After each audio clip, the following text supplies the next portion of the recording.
It's the big show! It's the big show! It's the big show! It's the big show! The big show! It's the big show! Woo! Woohoo! It's the big show! Woo! It's the big show! It's the big show! It's the big show! It's the big show! It's the big. All right. Blimey. Blimey, let's have the calm, relaxing music on. Blimey. It's a big show, is it? Apparently so, it's a big show. Whoa, what have I got for you today? I've got Ring Handshake Vanilla Super Chat. We're doing a quiz with Alan about personalities, about what kind of personality you are. I've got Taryn Manning, who's been on a podcast. She's from Orange is the New Black. She's a famous one-ish. Well, famous one. And you might not know her. I didn't until she started talking about gold juice that they forced Britney Spears to drink. So we're going to be listening to her tell us some inner Hollywood secrets about what Britney Spears drinks and gold juice and money and mind control. Elon Musk did a rocket. It took off and blew up. We'll watch that. And also for you lovely chuffers, I have got a little bit of this. It's not a watch. You want some mud? It actually feels kind of nice.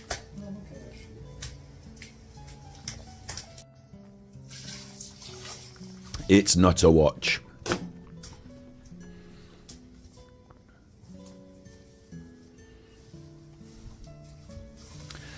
Big ups. Hi, you're with Scott. I'm Super Chuffer. Battery exhausted. Midnight. It's always midnight. Big ups in chat. Jojo, Scouse Mouse, Saz, Brutally Honest Marv, BCTV, John, Nigel, Smarty Hearty, Slinky Socks. I'm trying to pick out the members first now. Candy for you. Looby Loo. Big ups you chuffers in chat.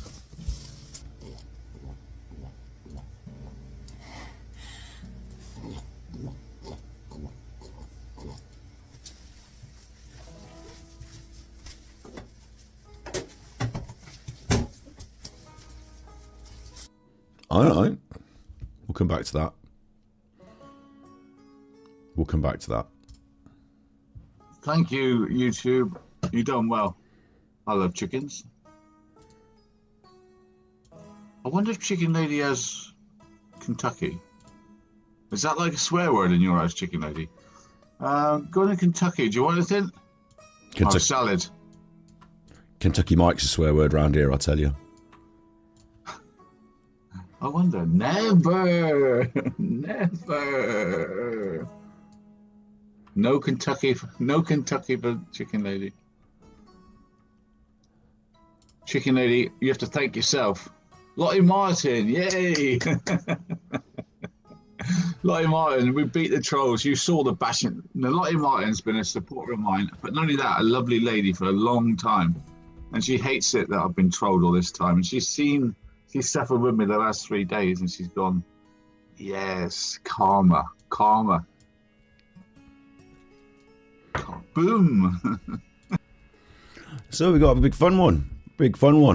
Doing it on a Saturday, a bit random. Steve of the Dead is still poorless, still recovering, still going through quite an extensive rehabilitation program. And we are going to be getting back to normal service on Super Chuffer through New Year, really, pushing New Year. When I say normal service, we're going to be taking some steps up as well.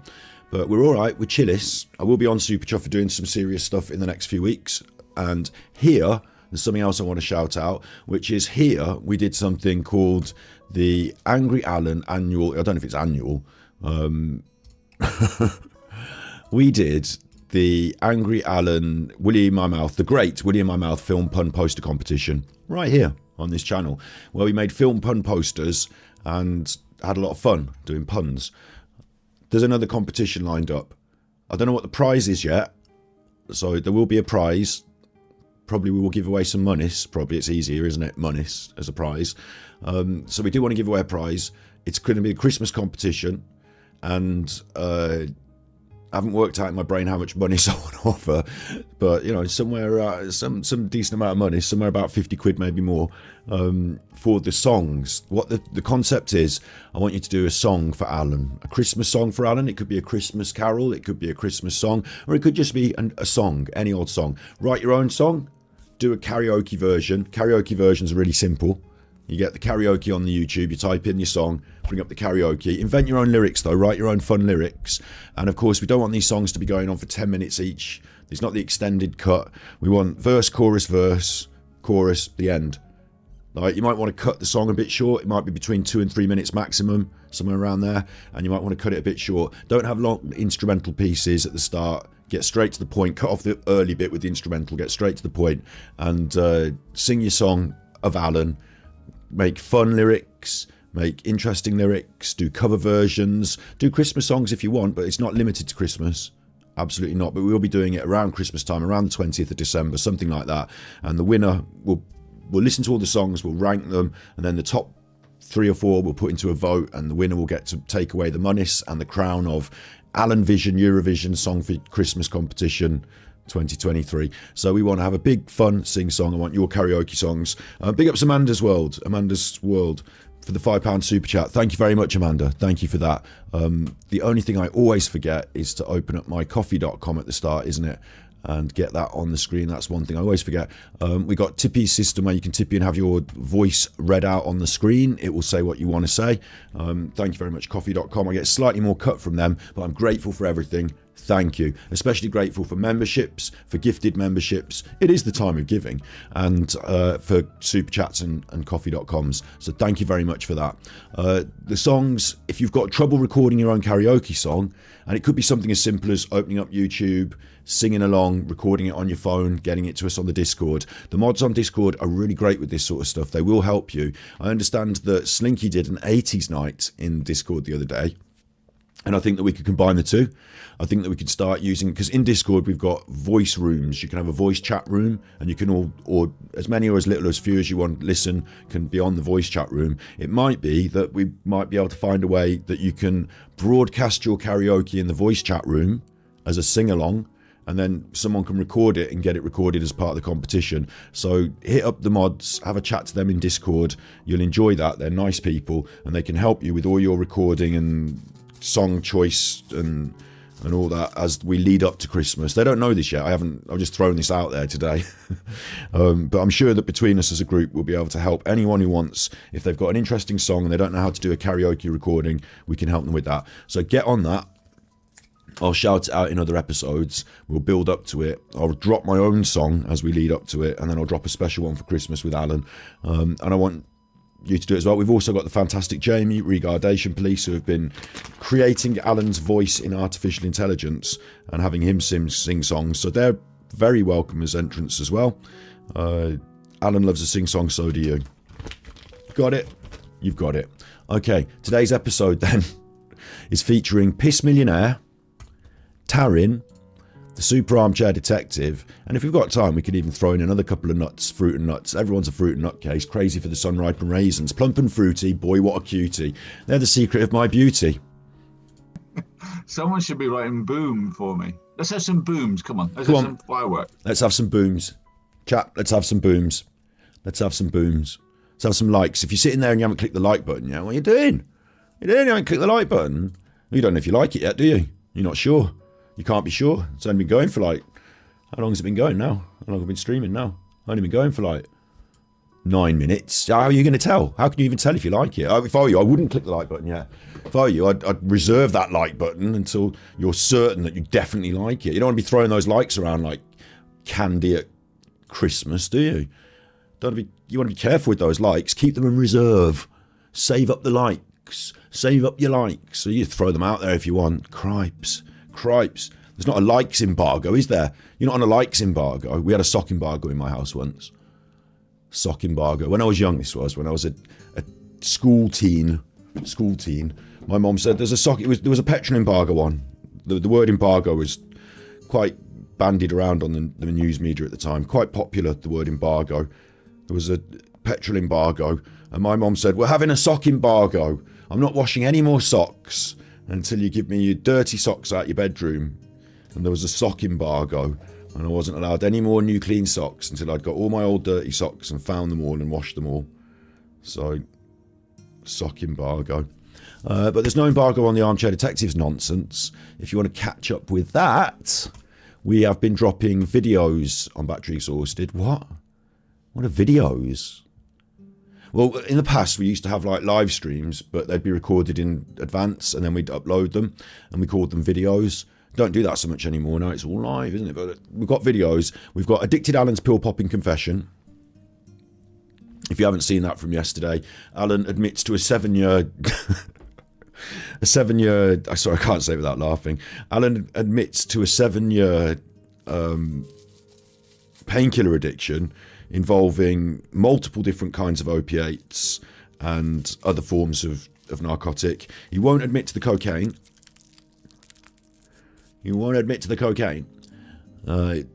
Why do you say that, Scott? Well, Vinny's Bar has had a report that there's been an old man selling coke. It's on TripAdvisor, go and check it out. Anyway, he won't admit to the cocaine, but he will admit to taking hundreds of tramadol over a 7-year period. And we think that's because somewhere behind the scenes he's done some strange... I think it's because somewhere behind the scenes he's done something strange with one of his mods. And they've said, I don't like this. And he said, oh, it was the tramadol. Don't blame it on the sunshine. Don't blame it on the moonlight. Don't blame it on the good times. Blame it on the tramadol. Don't blame it on the sunshine. See, there's a joke. There's a song. Now all you need to do is write some better lyrics for the rest of the verses. You've got yourself an entry for the Christmas competition. Don't blame it on the sunshine. Don't blame it on the moonlight. Don't blame it on the bad trolls. Blame it on the tramadol. See how easy it is? See how easy it is? I'll be getting on that song stuff more heavy as we approach the time, but bear in mind you haven't got a lot of time to do everything before Christmas, and you will be busy with Christmas presents and things. So if you've got a good idea for a song for Alan in the back of your mind, get that karaoke version done and dusted this weekend. Get it done tomorrow on your Sunday. At least it's there in the bank, in the bag, and if you want to improve on it, you can. We also say people can maybe have multiple entries, but we don't want... Listen, there are going to be limits. I can't be sitting here for fucking... 7 hours listening to Alan songs on Christmas Eve, still trying to finish the stream. But it will be good, won't it? It'll be a lot of fun. So we'll build up to that. We'll look forward to that. Let's get started then. I've taken you back in time. We looked at a bit of this the other night. You did a little quiz. Boom. Dr. J, I've got monetary eyes. Let's have some boom. I love it when they hammer me. We're going to get rid of him. We're going to see him off YouTube. He had a sex offender on this channel who's now released. We're going to have him over the coals. And then the same day, boom. Shazaz. Bravo. That's better. Isn't that pretty? Boom. Boop. And the next day, congratulations. You're now a member. You can now have Super Chat.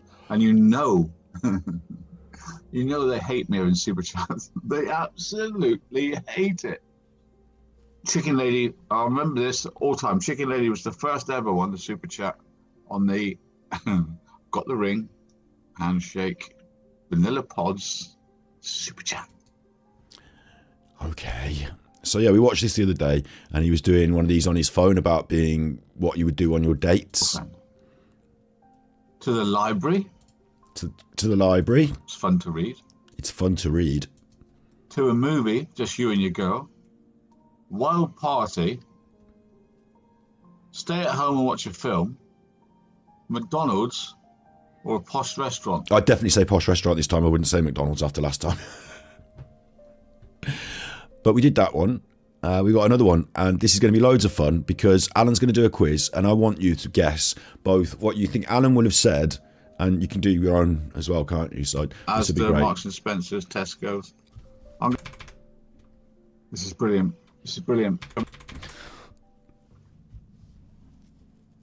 Yeah. Wild Angel, congratulations on your chance. Thank you, Wild Angel. Big ups BCTV. This was from the past. This is from the past, way in the past. So he's not monetized on YouTube at all. No, he's gone, binned, dead. Finito. Super chat.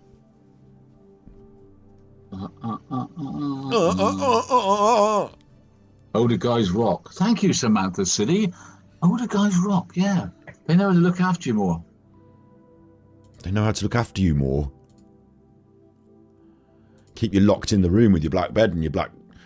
Throw you a potato and a tin of Heinz soup. I haven't got a tin home. No, it's got a fucking ring pull. Shut up.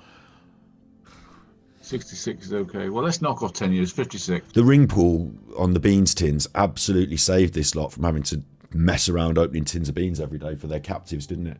Totally saved them a lot of hard work. The ring pull on the beans. What's going on with my green screen?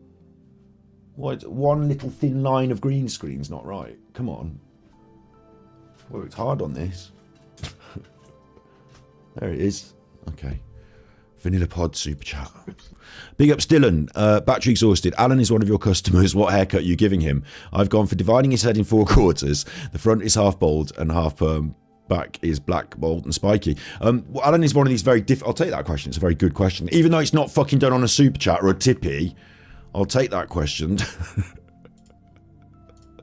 Alan's hair is not all there, and he's one of these difficult customers. What Alan wants from the hairdresser is to feel good about himself and to be ego boosted. So what I would do is I would put him in. I remember a particular stylist I used to have as a colleague. I'd put him in with Francesca. Francesca would know the score straight off. I'd give her a little wink and she'd sit there first of all and she'd start with a gentle little head massage while she was talking to him and say, "Ooh, detective, eh? Oh, that's interesting," and get him going about how good he is. And she'd well keep away from "you're bald." She wouldn't mention "you're bald." She'd say, "Maybe we should give it a little bit of a wash," and he'd think that was nice for him because he'd be having a special luxury. And I'd say, "Oh, just don't worry about paying for that, Alan. She'll do that for free. She's got lovely hands with the head massage. You get yourself a head wash." And for her, the benefit is she can put on the gloves and wash his head before she starts.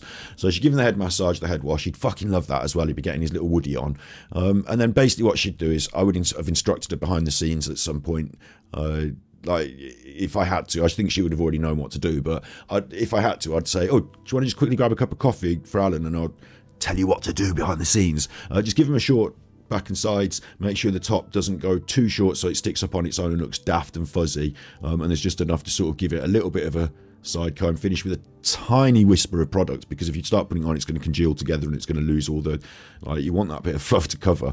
And just basically short back and sides, short sides, back, the top is already, just give him the basic simple haircut, but zhuzh it up a bit to make it look a bit fluffy here, so it feels a bit more voluminous, and basically suck him off while you do it. Tell him how great he is, and he'll like that. It's not the haircut for Alan, it's the process of being pampered, massaged, and told how great he is that he's paying for. So he will keep coming back for that, even if he ain't got 2 hairs and a whisper. So that's what I would do. The style is unimportant. In fact, it's quite important that he looks just like the same as he came in, almost. Probably that. That's what. Oh, would you lie about your age on a first date? Girls, would you lie about your age if you're a certain age? Would you, be honest with me, would you or would you ever lie about your age on a first date? Interesting, isn't it, that he's done this funny, because this is following on from the little questionnaire about dates, and now he wants to know if he wants to know if they're lying to him about their age. Interesting way of asking, Alan. What do you think in chat? Would you ever lie about your age on a first date? Me personally, no. Although now I'm over the age of 40, I think, fuck. And I don't want to say it out loud, but just is what it is. Yes or no? No in-betweens. Would you or have you ever lied about your age on a No in-betweens. first date? Tell the truth.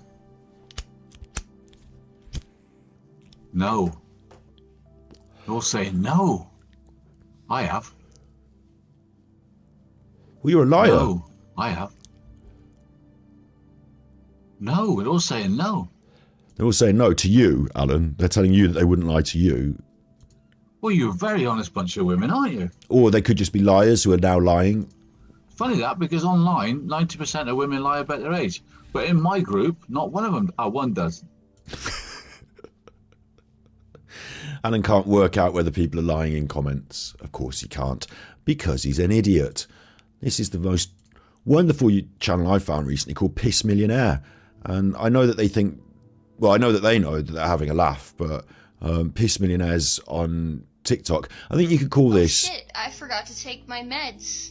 I think you could call this wham, wet and messy play. You know, there are people that pay for this sort of stuff, so I don't know if that's what they're into in their house, but there are certainly some people who enjoy this content, and she enjoys pumping it out, and it goes in nuts to watch.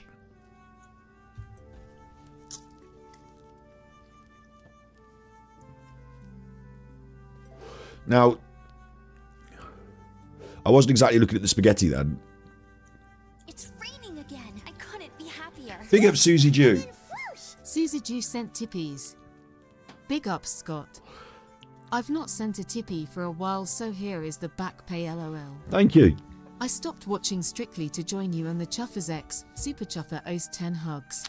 Shit. I didn't know I was on... oh, this could be tough for me. Streaming at the same time as Strictly. Fuck, that could be tough for me, actually. I thought we'd do a Saturday for a bit of fun, but I did not know that... me versus Strictly. Well, actually, it's gone downhill since Brucey died. Anyway, thank you very much for the tippy. Thank you. I mean, I could probably put up with the spaghetti in a way. Now I'm thinking to myself, if I came in the kitchen and this is my girlfriend and this is happening, I'd be like, "What are you doing?" She'd be like, "Making a TikTok." Much better. Making a TikTok. I'd be like, "Well, okay." Like this bit with the dress and the on the floor, I'd be like, "Oh, hello." Then I'd notice the spaghetti and I'd be like, what are you doing? We'd have the conversation. TikTok. Okay. Elaine, only Elaine does. Oh yeah, when you're young, you say you're older. Yeah, that's the other one, isn't it? Oh yeah, of course I'm 18. Of course I'm 21. Yeah, of course I'm... Yeah. Of course they're 18, Alan. Of course they're 16. Of course they're 13. We hope that they're at least... I might lie, says Lottie Martin. I like your honesty, Lottie Martin. I like your honesty. I might lie is not being honest. It's telling you that they're a liar. Yeah.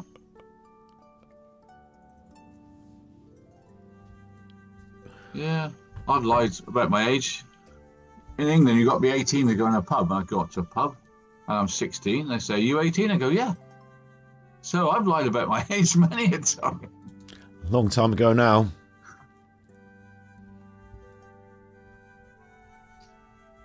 Big up C-Man.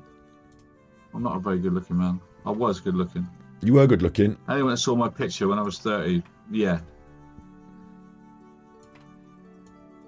Anyone Life that saw goes your on, picture when you were 30, yeah. Yeah. But life does indeed go on, Alan. Let's go on to the next quiz, shall we? Come on. You're running the show now. Let's let Alan run the show for That's a bit. good fun, wasn't it? That was good fun.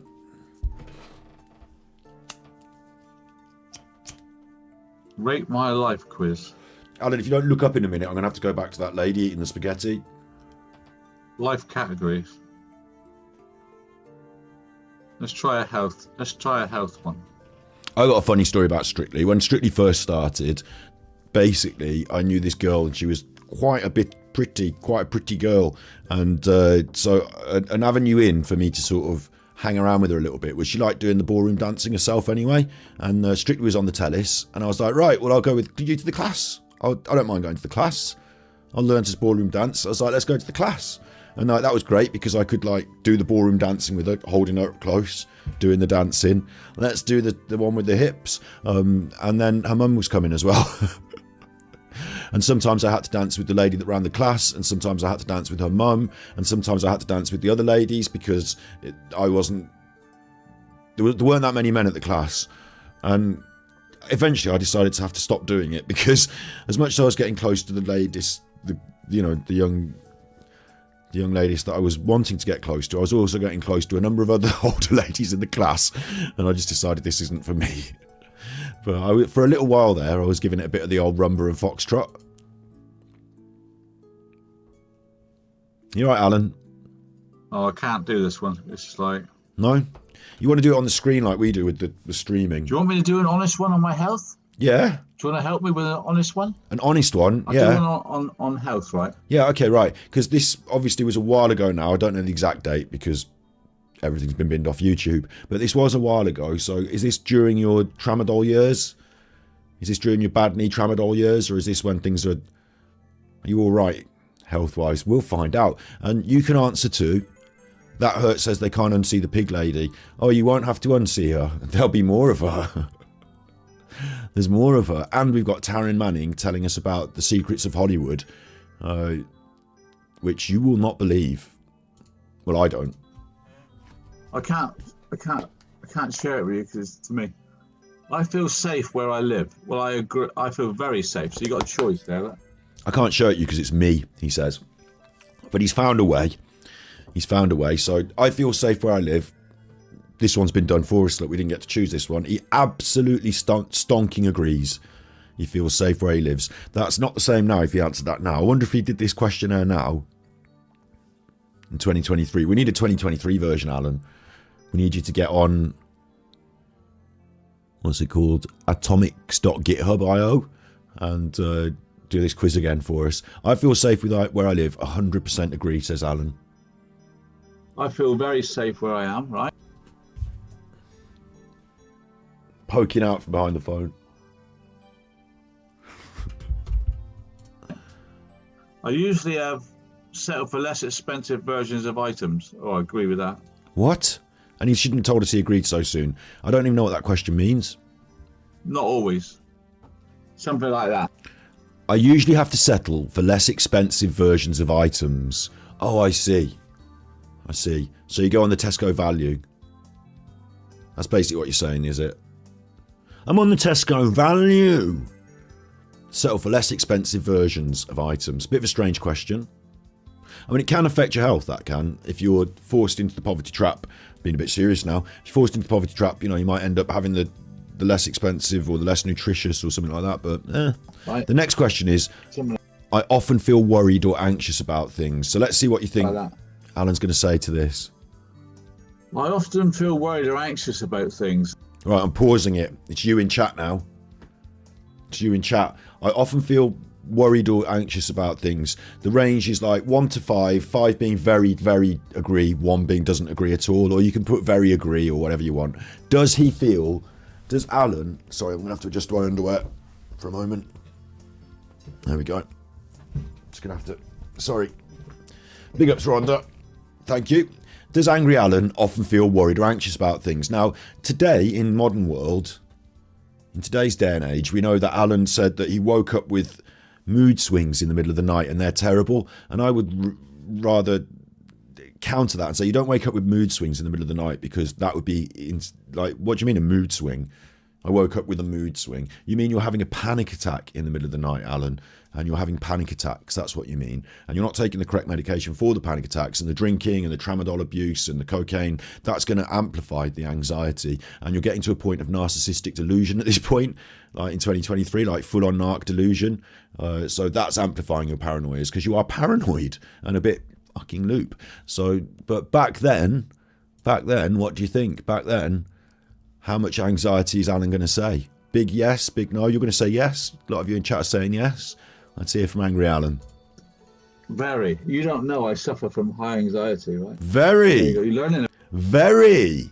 about me now. Learning about you now. High anxiety. Did not know that. Obviously guessed it. Oh, this is a bad one. Can't even.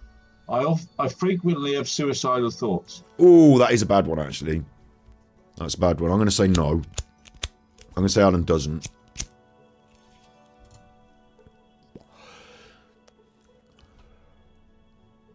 What about if I have done in the past but not now? Then answer for now. I think I would say not. I would say passive on that.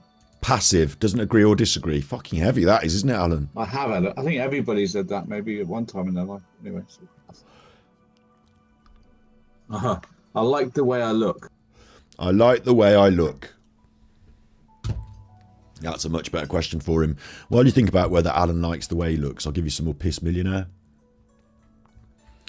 There's something about PiS Millionaire, isn't there? I need to get my Firefox windows all lined up. There we go. There's something about PiS Millionaire, isn't there? This is TikTok as well, so I don't know what goes on TikTok, but there's something about her. I mean, I can see there's something about her. Like I said, I don't know what I'd say about the spaghetti, but I do know what I'd say about the being on the floor in the dress. Right, so that's PiS Millionaire. She's got her own fella, though, so... let's choose a different one. Put a little bit of garlic powder down. Just a little bit. Just enough to taste the garlic powder. Now, this does definitely get into what they call wham, wet and messy play. Some people get the sex on for this.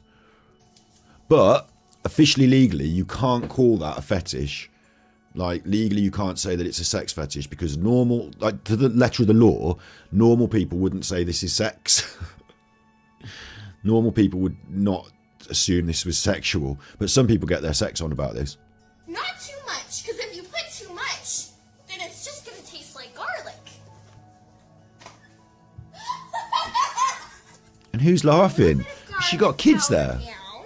Just a little bit. Just enough to taste the garlic powder. Not too much, because if you put too much, then it's just going to taste like garlic. Who's laughing? She got kids there.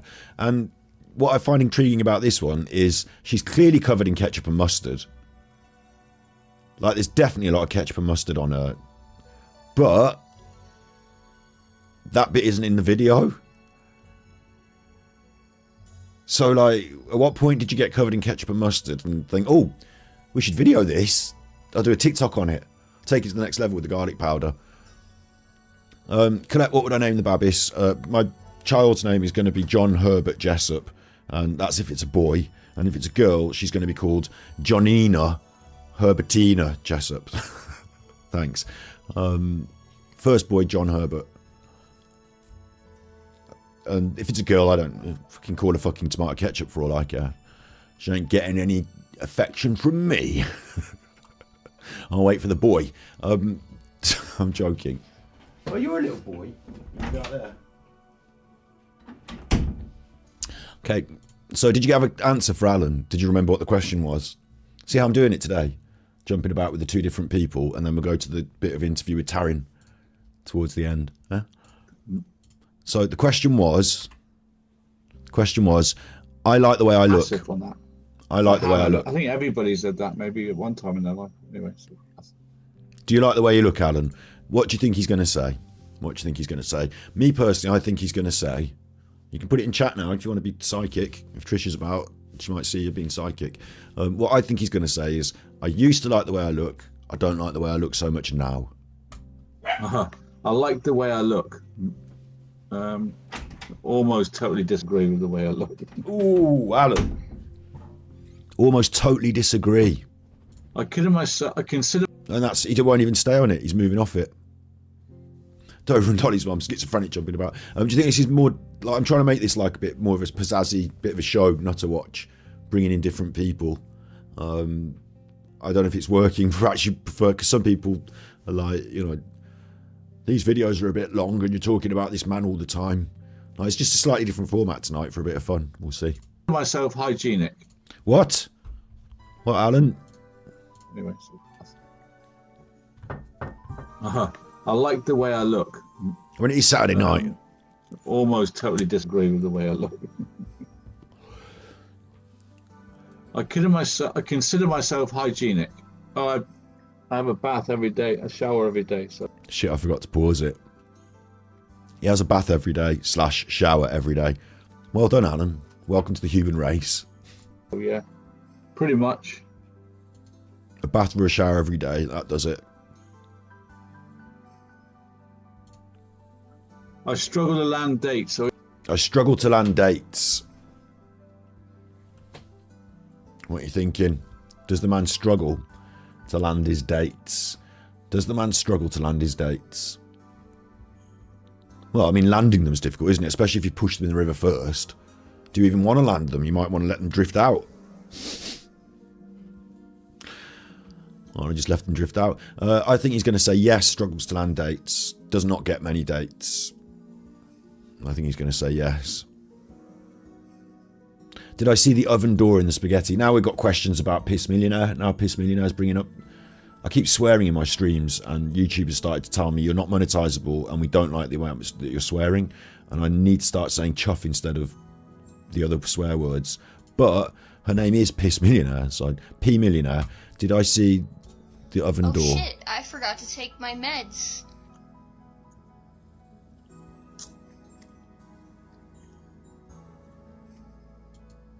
Oh, in the oven door you can see the reflection of her bum. I didn't realise that. Well.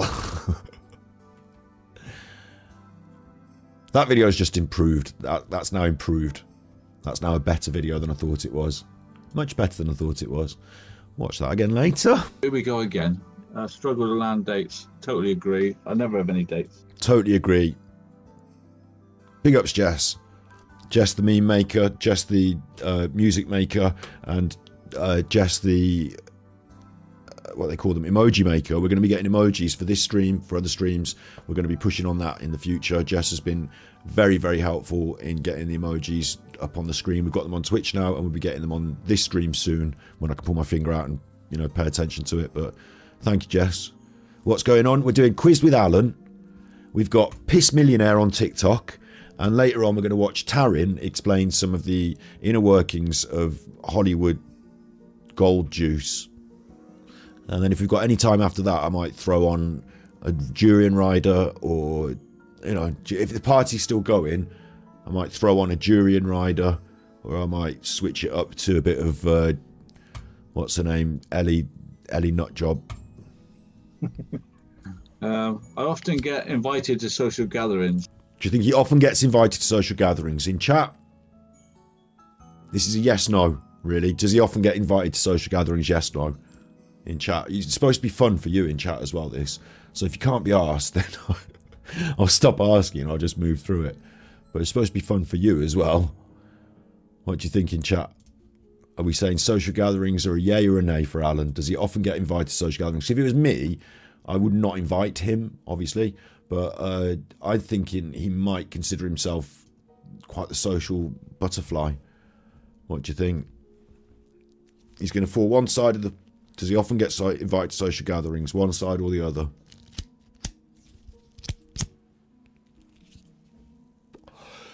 One or the other. Invited to social gatherings, yes or no? I mean, he's got the kids and they go, you know, they've got those parties and family stuff. Let me ask you something. Did I cover DSP getting robbed? I have not yet. I do want to cover that. That's going to go right on the end if I've got time, or I might do it on Twitch later when I'm just playing some games, then upload it as a video. I wanted to start doing DSP's day off, and this was a great one, a perfect one for me, because I've got things to say that other people haven't said. Let me just tell you something from the inside of my own brain, which is I don't think that he even had his wheel robbed off his car. I think that Cat, because there's a big dent in the back of the car, I think Cat crashed the car, cracked the wheel rim, and then I think Phil said fuck, and what he did was he put the broken wheel in the bin and he put the good wheel from the front on the back so it didn't look like it was the same wheel, and then he reported that someone had stolen the wheel. That's what I think anyway. Let's see whether Alan is a social butterfly, and I've got to run out the back and let my dog out the back.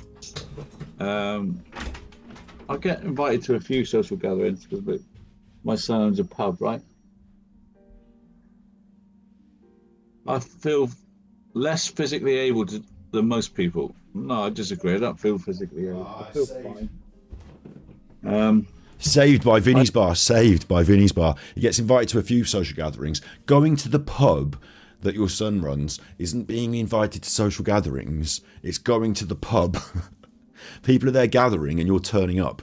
You're not invited as a special guest to the pub that's already having their own social thing going on. Something else is that he does get invited, doesn't he, sometimes, because they ring him up and say, Alan, we need 3 more bags. Alan, I need 3 more bags, and someone wants a Henry. I have health problems. I have health problems. Health problems. I have a fair few health problems. Fair few. Requiring fucking loads of tramadol, apparently. Yeah. Generally, Alan, are you going to lean over this way for the whole of this? because you are sat in a normal chair, it is uncommon for you to lean over against the wall like that while you're sat in your normal chair. Like, you're not a weeble. Sit up straight. Like, there's so many things that have been drummed into my brain from, like, whether it's parenting or school. Like, sit up straight is one of them here. Alan, why are you leaning over on the wall like this? Like, in this weird sort of conspiratorial leaning over on the wall. What's this got to do with it? Why can't you sit up straight? The other one that does my nut in is everything goes in his mouth when he gets it in his hands. Goes in his mouth. That's another one that does my nut. But the lean is unattractive here because he's coming towards me. I feel it. I'm loved by those around me. Are you loved by those around you, Alan? Tough question, this. Because clearly there's nobody around you. You spend most of your life alone. There is nobody around you. You're on your own. What do you think he's going to say? Alan, loved by those around him. What do you think he's going to say? 2 failed marriages, 2 divorces, lives alone, doesn't have a network of friends. The people that he plays poker with that want to use him for poker digs in the past. The people that are at the bar that he goes to, that his son runs, that won't be rude to him because he's the dad of the bloke that runs the bar. I don't know. Oh, you have to answer that. You'd have to answer that. You'd have to answer it. Why would they have to answer it? They are not the people around you that are supposedly love you, Alan. They're the people that watch your streams. Oh, you'd have to answer that. It's sounding exactly like David Brent from The Office. I have health problems. I have a fair few health problems. Yeah. Generally, I'm loved by those around me. Oh, you have to answer that. Generally, I'm loved by those. What would you go for? Quite loved, right? I think. I sort of that much love, I think, because I haven't got a partner. So basically, fucking loads. Everyone loves you. I have a romantic partner who I'm deeply in love with. I have to disagree with that. I don't have a romantic partner. I'll have to disagree with that, of course. Simple yes, no, that one. That one's binary, isn't it? I have a romantic partner. No, you don't. It's easy for me to find employment. Yeah. Don't go so quick, Alan. Yeah. Apparently, it's very easy to find employment. That'll make you laugh, won't it?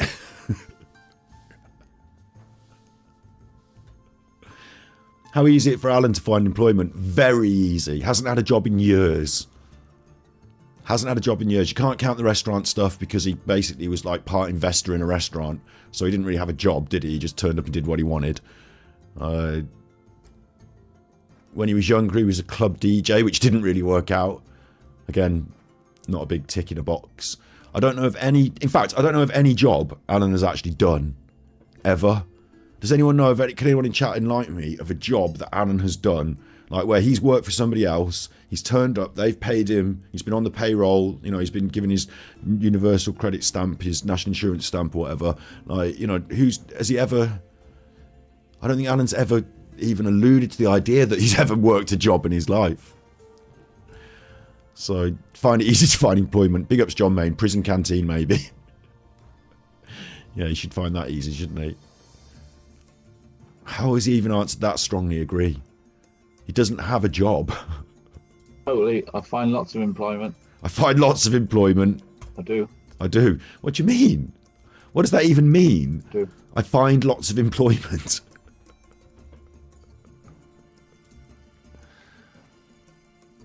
I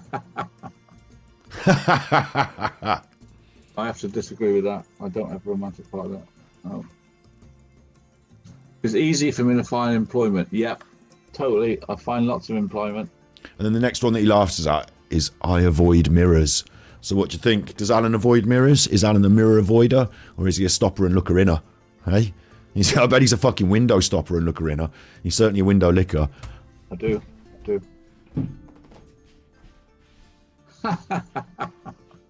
Here's one I ask you, right? Do you avoid mirrors? do you personally avoid mirrors, or you? I remember when I was 18, 19, 20, I was attracted to mirrors. I'd love, you know that where you glance at yourself in the mirror when you walk by one? Just check yourself out, right? Or, I don't anymore. That's when I was younger. I now avoid mirrors really much. And I would say I sort of that much avoid mirrors now.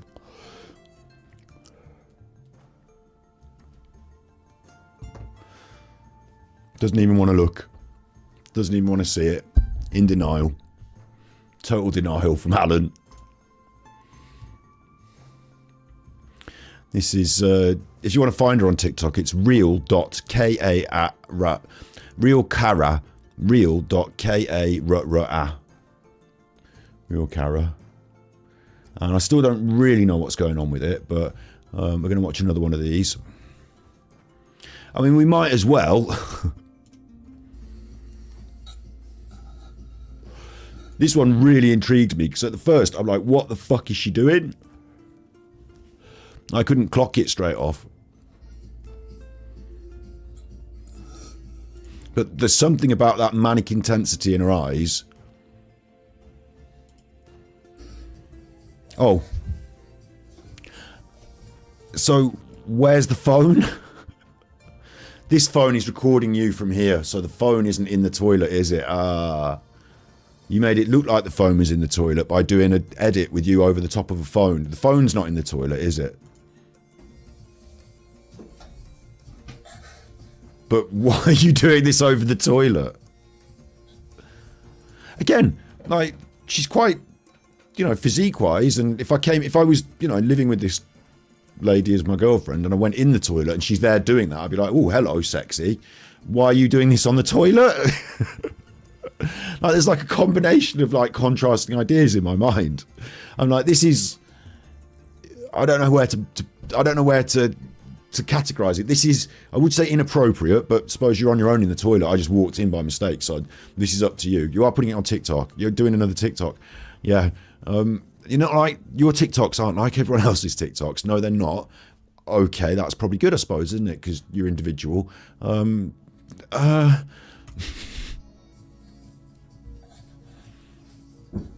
Her legs are shaking now.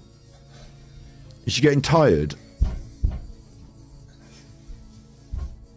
Well, you don't want to, you're going to fall in the toilet. How'd you get down? Oh, okay.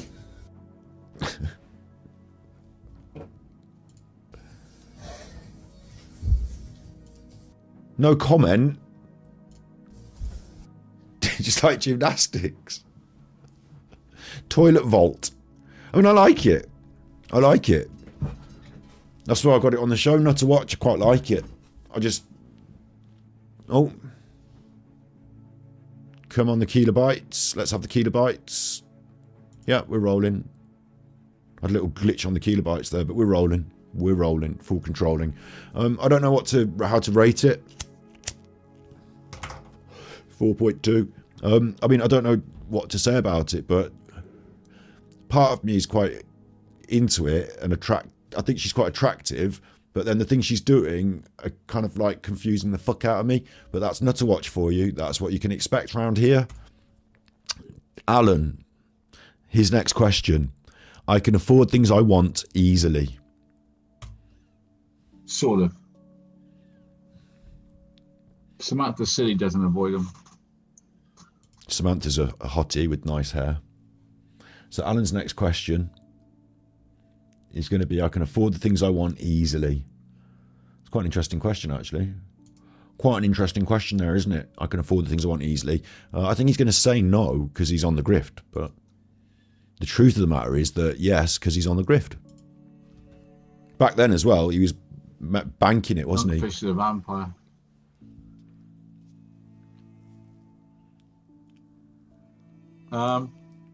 I can afford things I want easily. I would say I can afford things that much. I can't afford everything, but I can afford things. He can afford things. Not strongly agree, because there's things he wants that are very expensive, but that much. He's not in poverty, look. He's not disagree. He's not struggling. think I can afford things. But the next question is, I struggle to pay bills on time is the next question. I struggle to pay bills on time. What do you think he's going to say? Agree or disagree with the bills? Oh, he doesn't have to afford the prostitute Scouse Mouse. He's the guy that looks after the door while someone else goes in and out, takes the monies and locks her in there and throws a tin of beans at her in the end of shift. So he gets a go on her at the end of shift. I struggle to pay the bills on time. What do you think? Does he struggle to pay the bills on time? Even back then, when he doesn't find it hard to afford things he wants, where, you know, he feels quite safe and content and he's got monies coming in on the YouTubes. Does he struggle to pay the bills on time? Does Alan struggle to pay the bills on time? Yes, no, I don't know. What do you think? How long ago was this quiz? Oh, this was quite a while ago. This was during the glory days. This was during the glory days of the COVID and the Chris Watts. Does he struggle to pay bills on time? What do you think? Does he struggle to pay bills on time? I'm waiting for someone new in chat to say answers before I press the button, because I don't want to spoil it. Does he struggle to pay the bills on time? Me personally, I think he's going to say he fucking does. Like, he's got to say that because he's grifting. Like, I don't know. Also, I think he's going to be bad with finances in his life. You know, he's going to have had this track record because he's got the problem with the restaurants where he didn't even fucking hand over the the books. So I think he just doesn't know what he's doing with numbers and figures and writing things down. So paying bills is just like anathema to him. I think everything goes red before he realises he's got to pay it, and even then he doesn't open the letters because he's scared of the red. What do you think? Do I struggle to pay the bills on time? You know me now. What do You know me now. you think? Do you think I really struggle to pay the bills on time? Ah, do you think I really struggle? This is it. I think you don't pay the bills on time, but you could do if you could be asked and were interested. But you wait till they're demanding and then you just, oh, fuck it, right, you can have your cash sort of thing. Time or just a bit, or I always pay the bills on time? What do you think? I nearly always never pay the bills on time. I nearly always... If I get a tip... Wait. Sorry, Alan, what? Pay the bills on time or just a bit, or I always pay the bills on time? I nearly always what? I nearly always never pay the bills on time. I nearly always never. Always never pay the bills on time. The previous question is, can you afford the things that you want? Yeah, generally I can afford the things I want. Do you pay the bills on time? No. Little bit of financial advice for you here, Alan. Maybe, previous question, always buying the things you want. Maybe lay off that a bit, and this one...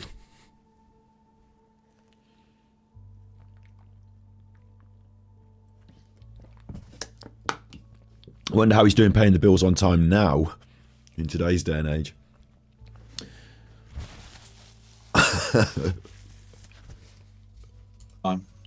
The next question is, I have a good amount of money in savings, and it makes me wonder whether this innocent quiz isn't harvesting his data, and that depending on his answers to these questions, isn't Alan going to get badgered by, do you want to consolidate your bills into one existing account adverts? Like, now he's answered that on his phone, the next 20 adverts he's going to get are going to say, do you have trouble consolidating your bills into one existing loan payment? Would you like to... You know, he's answering some quite personal financial details on a phone app quiz, which I think might be harvesting his data. The next question, I have a good amount of money in savings. So what's he going to say there? I think he's going to tell them, bollocks. No, I don't. But secretly, we might read his little smile. We might see his little smile, because he might have something stashed away somewhere, mightn't he? If I get a ticket that's 28 quid for parking in the street, I end up paying $400 because I forget to pay. What? I had this when I was a kid. Like when I was 16 or 17, I had exactly that thing, parking ticket, scared to tell my mom, and it went over the time, and it went to like 80 instead of 40. And then I had to tell her, and like, you know, oh, why didn't you tell me earlier? And I was like, yeah, you know, like this, but scared and, you know, stupid child, you know, teenager, made a mistake. Didn't do that again. And the other one I did was they gave me a credit card with my student bank account. It's like, do you remember that advert from NatWest? And was it NatWest or was it Midland? It was an advert from Midland, and it went, a kicking pair of trainers, £1,000 cash now. A kicking pair of trainers, and it was like this sofa, and they were all sat on it saying what they wanted out of a bank account. And so I got one of those bank accounts that gave me some free monies and a card, and I went out and I spent all the money on going out drinking and buying records. And then I was like, I've got a fucking credit card debt that gets bigger every month. Shit. You know what I mean? I did that when I was like a teenager, but Alan's a grown man. I struggle to pay bills on time. So you get a parking ticket these days as a grown-up. First of all, what are you doing getting the parking ticket in the first place? Like, my mum used to go mad about that because it's just money you're handing over by being stupid, isn't it, really? So I'm not allowed to get parking tickets. And to be honest, I have not had parking tickets for many a year. Many a year. Well, probably since I was a teenager, for that reason. Fear of my mum's anger that I would have been stupidly having to pay £40 for parking somewhere where I could have just parked over and so, and you could have just done, you know, like that sort of thing. But yeah, big ups to Debsters, welcome to regular. And I will say to everyone, all the members, big shouts out to all the members. You do get asked if you want to renew. I'm very, very grateful if you do. I don't say welcome to member every time you renew because it happens like offline sometimes, but I see it happening and I'm very grateful for it. Thank you. Memberships is the stability of this show, so thank you very much. Thank you for everyone that's gifted memberships in the past, and if you've been gifted one and decide to renew it, thank you very, very much. How can he be at this age and still just throwing his money away on not only getting the parking ticket, but not paying the parking ticket until it gets to hundreds of pounds? And court case, anyone? Refusal to pull your head up out the sand when it comes to financial matters, anyone? I have a bill, I put it in a drawer. I have a bill, chuck it in a bin. What? You can't...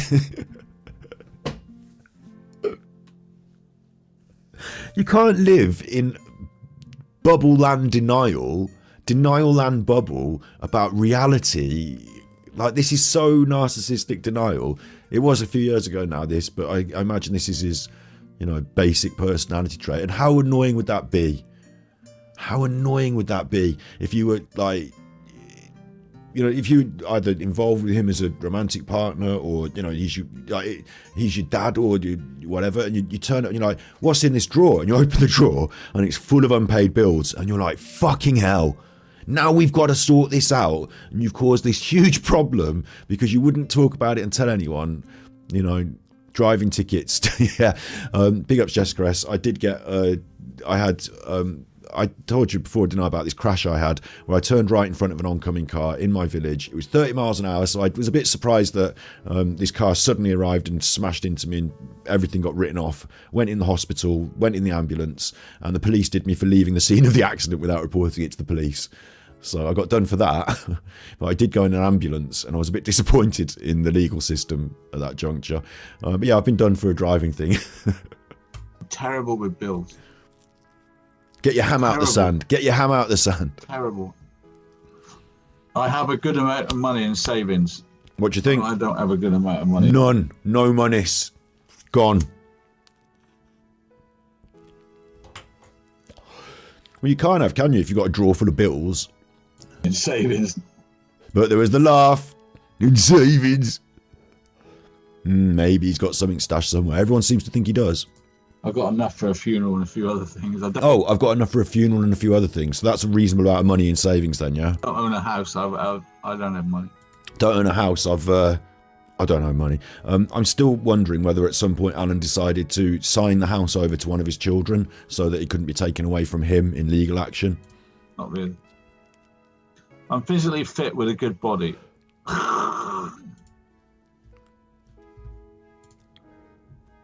Talking of physically fit with a good body, here's PiS Millionaire, who I think is physically fit with a good body, but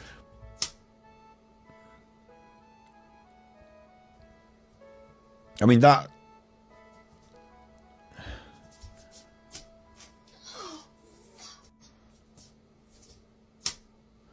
like, I'd have to. I know what old Scotty would do. I know what young Scotty would do. Young Scotty would say, right, get me a black bin bag. And I'd get the black bin bag and I'd like put it on, like, you know, like you do when it's raining or at a festival, cut a little hole for the head, arms, put my black bin bag on, and then probably just go at it and have a big shower afterwards. But, you know, these days, Scotty might be like, well, why don't you have the fucking shower and then we can go. What is it you've covered yourself in anyway? What is it? This is technically wham plate. There are people, like I say, that get well sexed up about this. Not me.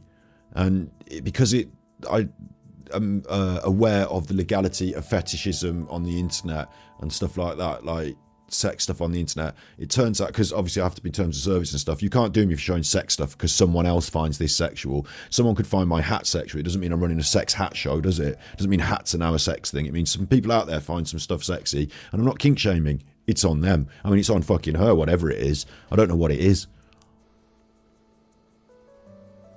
I can see that bit. But what are you covered in? Vanilla Pod Super Chat. I would say somewhere around there. Oh, Alan. Are you physically fit with a good body? Somewhere around there? Somewhere around there? Don't be silly, Alan. Don't be silly. Don't be silly at all. There's that photograph of you getting arrested by that policeman. You're a quite portly fellow. And then all these years later, still quite the portly fellow. Not physically fit with a good body, Alan. Like, you couldn't race somebody up the stairs. Definitely not physically fit with a good body. Strongly disagree, I think. Strongly disagree. We're totally out of tune here with the reality and the strongly disagree. I mean, he's supposed to have a bad knee back then. This is pre-knee op. This is when he needs his knee op, when he's got a bad knee and he's on the painkillers, 7 years painkillers. Colette says, what are my kinks? Well, as is it from Red Dwarf where Lister says, I meet a girl and we do it. Like, to be honest, over the years, I've put up with other people's kinks a little bit and been like, well, is that what you like? We can try that. But me personally, I don't have anything like off the wall strange to ask anyone to do. I don't want you to wear a funny hat. You don't need to wear a nappis. I just want to have the normal sex in the different positions, feel tired afterwards and smoke a cigarette, maybe do a little bit more of some afters and then be like, like it's just like, like the movies, normal sex and have a cigarette afterwards. I don't need to be on the roof. I don't need to do it in the car or in the bushes or anything like that. I'm just quite happy to do it. And when the opportunity arises, I'll take the opportunity insofar as if you want to do it in the car or the bushes, I'll be like, okay, I'll do it in the bushes. It's not like it's not like I'm averse to doing the sex in other, but generally it's just quite normal. What are the afters? I don't know, just like a bit of this. I can't talk all this nonsense now. Not a nut to watch. No spanking them in a diaper. No, none of that. And weird, like getting too weird might put me off a little bit. There's the famous story that I've told many a time on stream where I was with a girl and she said, I like to be dominated in the bedroom. I said, oh, really? And she was like, yeah, can you dominate me in the bedroom? So I made her sit in the corner. I put a book on her head, faced the corner, book on your head. And I said, you stay there, you naughty. And then I went downstairs and watched Match of the Day. Somewhere around there. Physically fit-ish. For my age, I think. Everything seems to go wrong for me all the time. Everything seems to go wrong for me all the time. Leaning Alan, what do you think? Everything seems to go wrong for me all the time. What do you think? Is he going to say yes or no? Because we know that his life is a sequence of failure. But on the other hand, he's had these marvellous fortunes that a man of his calibre doesn't deserve. Like fathering a number of children, a number of marriages, successfully owning or getting to own a restaurant or run a restaurant, like not successfully running it, obviously drove it into the ground through his malpractice, but having that opportunity, the luck on the poker, taking in 60 grand a couple of years in a row on poker, being popular, in inverted commas, having people watch his show because of the trending thing on YouTube. You know, these opportunities have fallen at his feet. And instead of taking them and running with them and securing them and, you know, making a go of them, he's fucked everything up and made everything into a total sham mess failure every time. So does he see himself as being lucky in that way? Because I think he's been extraordinarily fortunate. Things have been, you know, worked out extraordinarily well for him. He's not destitute on a park bench rambling about Chris Watt's case just yet. So I think things are still going quite well, even though he's off YouTube on Rumble, you know, having a bad time, 7 years of tramadol. But what's he going to say about it himself? What's his own self-admission? What do you think? I sort of agree with that. Everything seems to go wrong for me all the time. Yes. I sort of agree with that. Everything goes wrong for me. I'm one of those people, right? All technical things go wrong. I'm moving house, right? So I have to change my internet from one house to the other. It takes me hours. I have to wait half an hour to get somebody. Then I do it. I fill it out wrong. I choose the wrong thing, and I've got to do it again. So basically, everything goes wrong for me. And like I go in a supermarket, and I pick an aisle that's got less people in. I pick the aisle with the less people, but the person being served forgets she had to get some milk, and she goes, Oh, you mean a queue, not an aisle? No. Back, and I'm there, and then she comes back, and then she hasn't got enough money to pay. Oh God, everything goes wrong for me.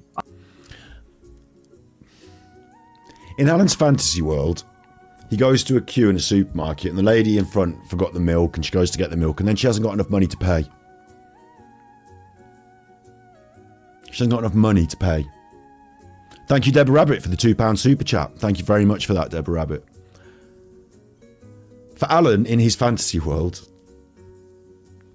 the lady in the supermarket hasn't got enough money for her groceries. But it's Alan who is having the things go wrong for him because he's having to wait for the lady in the supermarket who he's invented in his mind, or maybe this really happened, who hasn't got enough money to pay. And in that situation, depending on how much shopping she had and depending how much money she was lacking, I would feel compelled to say, don't worry about that. You know, if it's like 20 or 30 quid, I'd just say, don't worry about that. I'll pay for that. Obviously, you forgot your card or you did whatever and you've had a problem. Like, assuming she's not some, like, you know, messed up junkie, you know, buying like 50 bottles of whiskey. I used to work in a supermarket, and thanks to Debsters for the £10. Thank you very much to Debsters for the £10 super chat. Thank you very much for that. It says, let's celebrate their first super on a live stream. Alexa, play the Celebrate song. Celebrate Good Times, Come On, and similar songs on Amazon Music.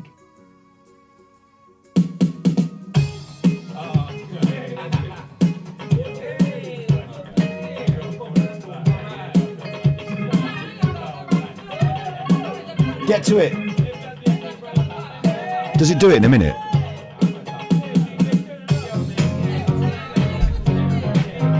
Woo woo! It's a set. Right, Alexa, stop. Everyone with an Alexa's got this. The Alexa's playing that song now. Thank you very much, Debsters. Thank you. When I used to work at the supermarket, okay, there are two reasons for this. One was I was finding it difficult on the checkouts to make sure I found all the things and scanned everything. And another reason was I didn't give much of a fuck about the supermarket. But when people came through and they had like nappies and baby food and all this stuff, and I'm like, this is going to run to a pretty penny. Sometimes it would just go through the supermarket and just like through the checkout and it wouldn't go beep. And I'd think, I don't care. Have those nappies for free. Have that baby food for free. Like, I wouldn't be doing this for everyone.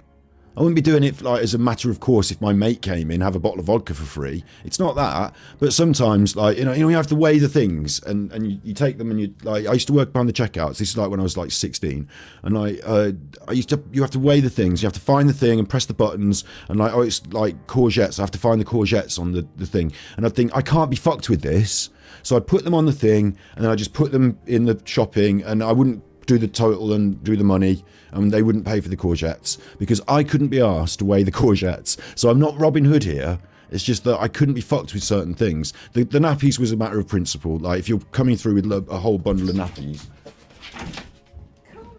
If you're coming through with a whole load of nappies. Thank you, BCTV, for the $4.99 super chat. And I'm not saying that I'm Robin Hood here. It's just that I couldn't be asked to do my job properly. And, like, you know, if someone's got a load of baby stuff, let's get this through quickly and you can have some free baby stuff. So, yeah, it's nice to help. And if you're in the supermarket and the person in front of you can't afford their shopping, you can just say, like, if it's like £300, I'm not, can't afford to pay their shopping either, can I? But if they've messed up by 30 quid and they're having to put something back and they're struggling, I just say, don't worry about that. I can pay for that. You know, don't worry, I'll cover that. And then, don't worry, it's no problem. Pay it forward next time you see someone struggling. And then that would just be life goes on. And I wouldn't think to myself, things always work out badly for me. Because I've had to wait for this fucking scumbag in front of me who can't afford their shopping. Like, in fact, my worries would be lessened by the fact that somebody else in front of me couldn't even afford their shopping. But for Alan, this is an example of how the world conspires against him and things go wrong for him, is that somebody else can't afford their shopping. Pick an aisle that's got less people in. I pick the aisle with less people, but the person being served forgets she had to get some milk, and she goes back, and I'm there, and then she comes back, and then she hasn't got enough money to pay. Oh, God. Everything goes wrong for me. I feel that way. I just feel that way in life. Everything goes wrong. Happier. Red Fan 30-cent tippies. Big ups, Red Fad, paying for the Super nappies. Chopper owes 20 hugs. Thank you very much. I will save those and put them into the nappies fund for when I have to. No, we're putting it into the fund for doing good stuff with the streams. So thank you very much. And also, I am looking towards buying myself a new chair towards, like we mentioned it in the past, but like, I'm looking at it more seriously. But I really want to go and sit in them to make sure they don't squeak, because if I order them off the internet and they come and they squeak, I'll be like, oh, I paid a lot of money for that and now it squeaks. So we are looking into that as well. Very, very grateful for this. And also, you know, this is my job based, isn't it? You know, Vanilla Pod Super Chats. So I am very grateful. Thank you. Not terribly wrong, just wrong. This is very vain, this quiz. It's very vain. It's about you. You've chosen to do it. This is your choice. The quiz... What it is, it's very personally intrusive. And I think the reason is because they're harvesting your data to forward on to marketing agencies. Right. Got another one. And this one, this is my actual favourite of them. So I don't know if you can see what's going on here. Can you see what this is? I haven't had these before myself. These are like sweets that have developed since I was a kid. But this is strips of like fruit sweets, and they come backed by a strip of paper, and someone has unwrapped an awful lot of them. Hit alert. An awful lot of sweets.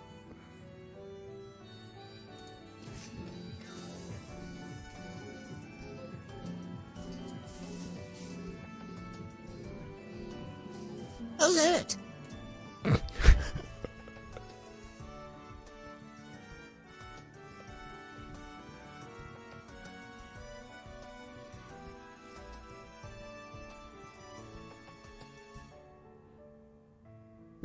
PCTV says, true story, myself and a friend and her husband were in Tesco shopping. They had TVs half price. They picked up a 50-inch flat screen and carried on shopping. Loaded up, paid, went home and never paid for the TV. Free TV. Nice. Look at this.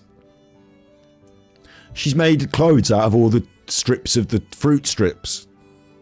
And it makes her buttocks look incredibly oversized. I mean, I don't know if that's normal for her buttocks or if it's the way she's hoisted them up by the fruit sweets. I don't know how the fruit sweets have that much hold. But again, there's something... Like, if it wasn't for the fruit sweets, you'd be like, oh, hello, sexy TikToker, doing your dance with your buttocks. But now, now what you're looking at is someone who's wrapped in fruit sweets. And I suppose you could, you know, eat those fruit sweets off you, or in a way, is it sexy? I don't know. It's gone beyond what I would consider to be normal sexy and gone out somewhere else.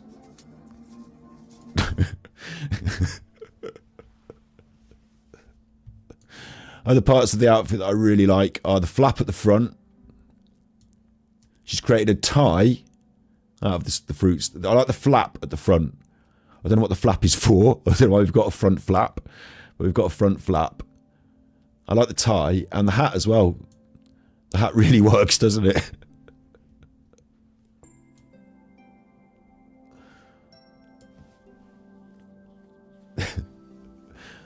Big ups, Just Jen. Back a little while. Scott, you're lovely doing what you do for the...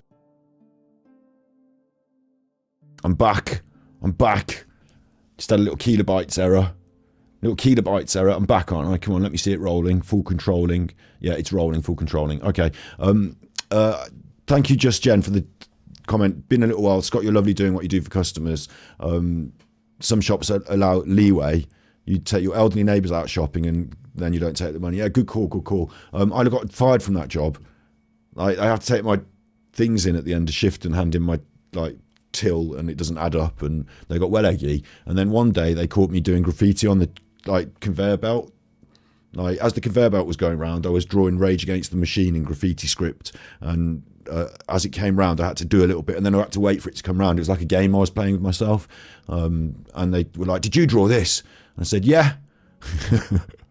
It comes off if you just spray, and then wipe it off. Look. And they were like, "You drew it though," and I was like, "Yeah, I did. It's good though, isn't it?" Rage Against the Machine, and you have to wait for the thing to come around. I explained what I was doing and everything, and then they fired me, and I was like, "Right, fine, I don't care." Did you see that she's wearing a hat? Did you see that she's wearing a hat? Did I get that for you?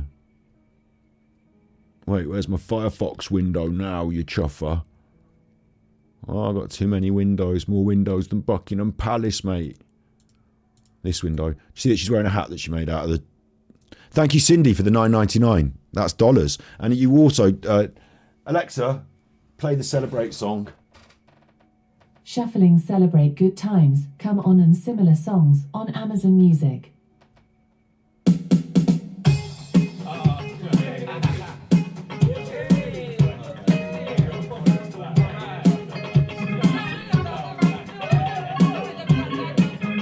Woo woo! Alexa, stop, because that's going to get me copyright up the whammer. So my question is, again, really my question is this sexy? It's certainly fruity. I don't know which box to put it in. If I came home, my girlfriend was all dressed up like this and doing the dance, I'd be like, I think she's ready for sexy time. I think she's all a bit... She's doing the dance, so that's a big sign. But we've got to deal with this issue with the food thing again. This time it's sticky fruit sweets wrapped all around her body. I mean, I can remove them, but we're going to have a talk afterwards.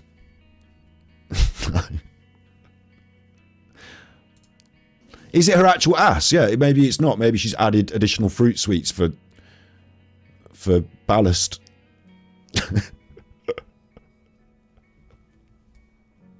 What do I know? People often tell me how good I look. People often tell Alan how good he looks. Yes, no, don't know. I'm gonna go passive. Gonna go what? On that. Passive. My age, I'm all right. I don't want to do those questions. He doesn't want to do them about how he looks. No one's stopping him in the street to tell him how good he looks.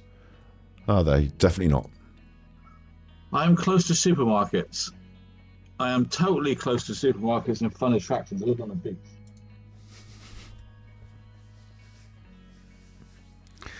What kind of question is this? I'm close to supermarkets and fun attractions. What kind of a question is that? Again, I'm pretty sure he's getting he's getting his data harvested by some sort of megalocorp. They're going to send him adverts to get down the supermarket 2 for 1 on. Obviously, he doesn't like how he looks, and he's doesn't pay his bills, so don't sign him up for David Lloyd. Or maybe sign him up for David Lloyd. He's very close to one. Very close to supermarkets. Would you like to go on a date? I'm close to several fun attractions and also supermarkets. I agree with that. I agree with that. The next question is, I would not feel safe walking alone at night in my city. And that is a very interesting question. I would not feel safe walking alone at night in my city. Many of us might say in modern cities, nor should you, maybe. Anyone or everyone. Me personally, I would say I do feel relatively safe. Not 100%, I keep my wits about me, but I would walk alone at night in my hometown, in my city of Birmingham as well. There's certain places I certainly wouldn't walk in the daytime, let alone the nighttime in Birmingham. I'm not stupid. I'm not just going for a wander around Lazelle's, am I? Just to see if I can grab myself a sandwich. Although, funny story, me and my friend did that once. This is a true story, this is. Me and my friend went up to see another friend of mine, and like, obviously I wanted to get some weed, didn't I? And they said, I know someone, let's drive down there, park up here, I'll go and get the weed, you stay in the car. And that's what they did say. They did say you stay in the car. And me and my other mate were like, right, fuck this. We got out and we went to this little shop. We got ourselves a sandwich and we were outside the shop, the one-stop shop, eating a sandwich and eating some crisps. And like 3 or 4 quite, like one of them had the gold teeth and the tattoos on the face. Like one was quite tall with the hood, like right over here, and they were quite, aggressive looking, and they came over to us, and they literally were like gangster on the street, like, this is our corner, this is our block, what are you doing round here, where are you from, like asking us serious questions. And I was like, what the fuck's going on, like, what do you think? And they were like, they said something about police. So I was like, I thought I was going to use street lingo so that I was going to make myself sound real. And I said, I'm not the popo.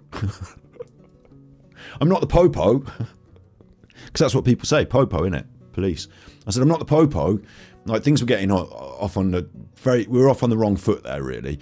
And it looked like me and my mate were going to get roughed up. And he was like edging away. And then this like girl from the area, like we were in a quite dodgy area of Birmingham, like Lazelle's basically, where people got shot in this very location not a few years back.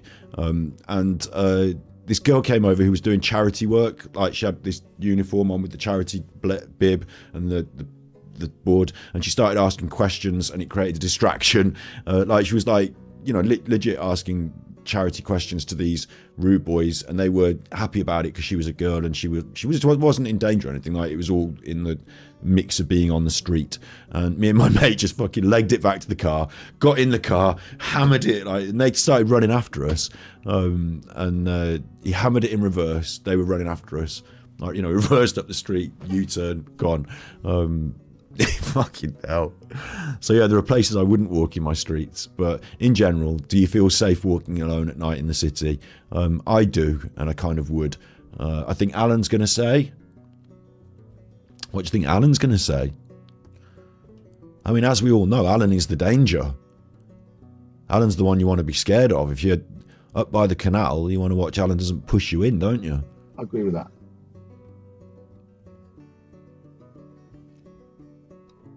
I would not feel safe walking alone in my city at night. What's Alan going to say? What's Alan going to say? Does he feel safe walking alone in the city at night?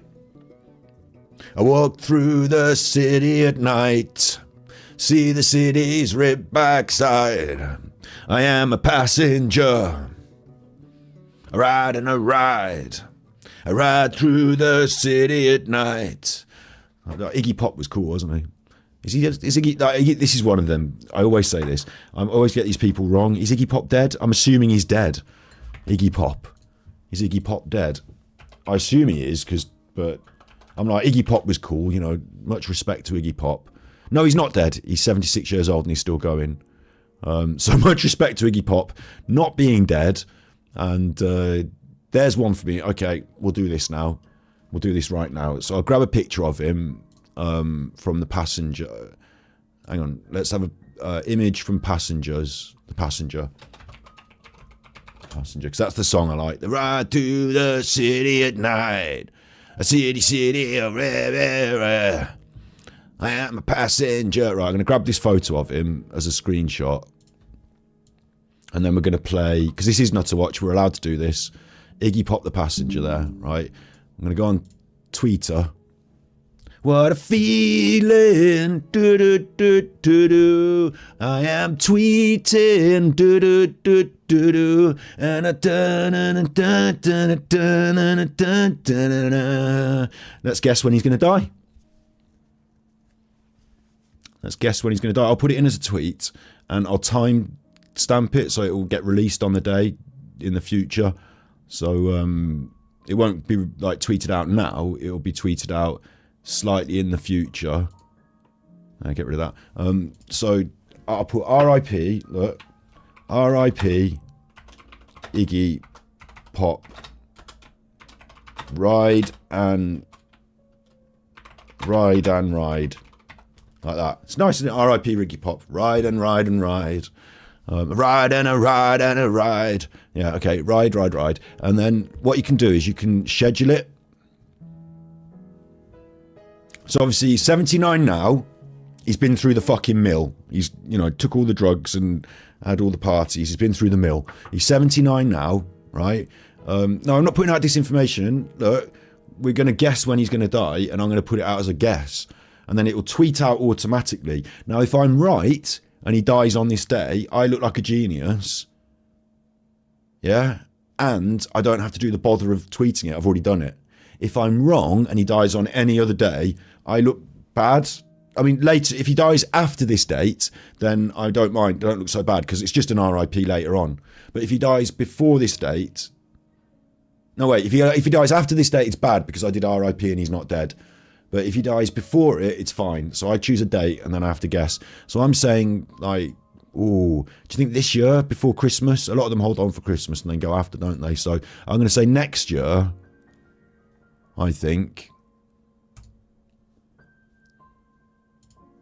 I'm going to say 2024, he's going to be 80. That's getting on for Iggy Pop.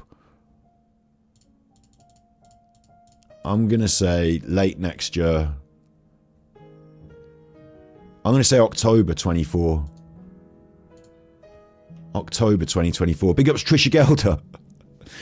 Are you going to get psychic on me and help me guess when famous people are going to die? Big ups Trisha. Thank you for the gifted membership. Thank you very much for the gifted membership. And big ups Trisha. We've been watching Trisha's shows about the tarot readings. The only tarot reader that I will countenance. Trisha Gelder there in chat. Big ups. Thank you. I'm saying October 2024. I mean, maybe he's going to hang on longer. What do you reckon? People are saying 2026 in chat there. Iggy Pop. I mean, he might hang right on, mightn't he? I don't even know if he's poorly. Debsters is saying 2024. I'm saying late 24. I don't even know if he's poorly. Should we say October? I'm going to say October. I've got a feeling October 24. And the date, the 17th, somewhere in the middle. Hedge my bets. Confirm that. That's scheduled now. It will send on Thursday, October the 17th, 2024 at 8:40 p.m. Oh, what about the time? Do I have to be more specific? No, that'll be fine. Confirm. Schedule. And that's how you play Twitter RIP bingo.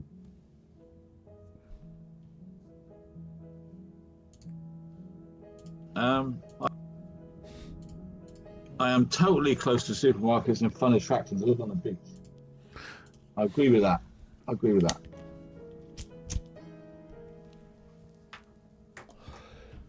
I would not feel safe walking alone in my city at night. And I ride. Okay, that's how we got here. So does Alan feel safe? You did reading on Alan's drug addiction. I caught a little bit of it, Trisha. Big ups. I did catch a little bit of it.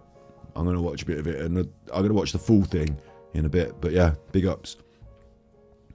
I sort of disagree with that quite strongly.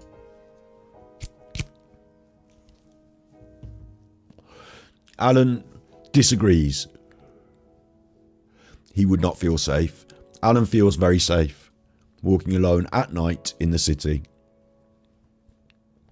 Alan feels very safe walking at home at night in the city. This is a few years ago now. No, he's peeping out. Peeping out! I feel safe.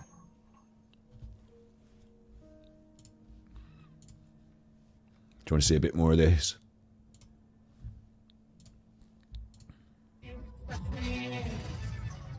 Now that, on TikTok, Tiki-tacky! Play FIFA, tiki-tacky. Full metal jacket, me no sucky. You stupid motherfucker. I got the roots and culture. The name down on the flyer. Keep it for roaches later. Match my tongue like Godzilla. I'm a king killer. Come to erase your empire entire. Enter the dragon. Yeah, I'm still on the wagon. You need to write your program. Go get your fucking own. You know that never happened. Ain't got no time for rapping. You need to get your schooling. Who do you think you're fooling? I see through your hat. And I bet your mark is useless, whereas I count my blessings. Ain't got no time for messing. Look, this looks like a tiki-taki cosplay, doesn't it? Dressed up like a sheep. That's almost acceptable. But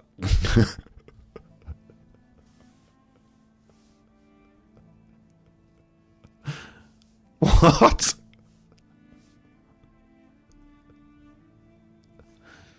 What? And I will bring in at this point the comments. Abraham says, you don't understand what this did for me. And I'll agree, Abraham. I do not understand what that did for you. Burr says, I need a woman like you in my life. And Variant says, what happened to your Reddit account? And apparently PiS Millionaire says, I got banned. I don't know how you get banned from Reddit, but they did.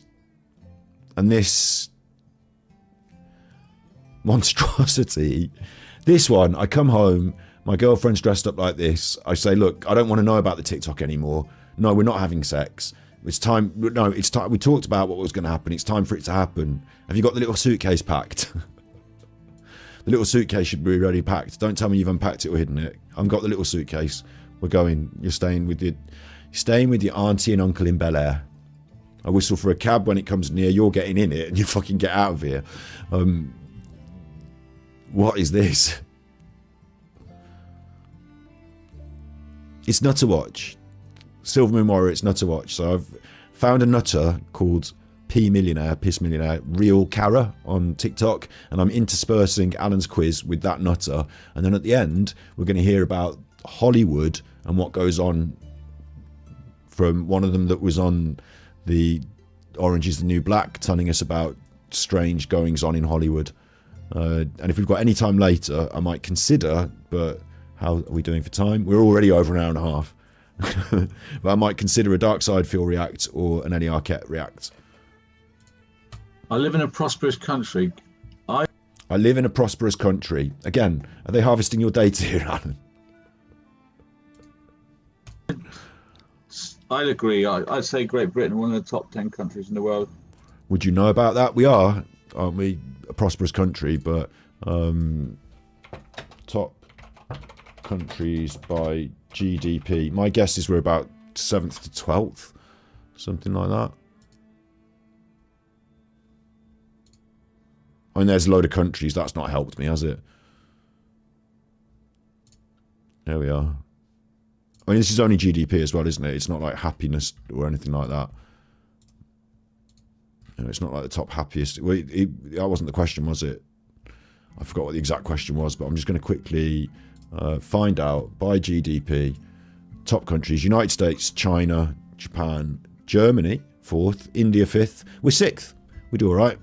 We're 6th. We get in that top 10 solid. France, Russia, Canada, Italy, and then just on the outskirts, Brazil and Australia, South Korea, Mexico, Spain, Indonesia. Saudi Arabia, surprisingly, is not the most wealthy country by GDP.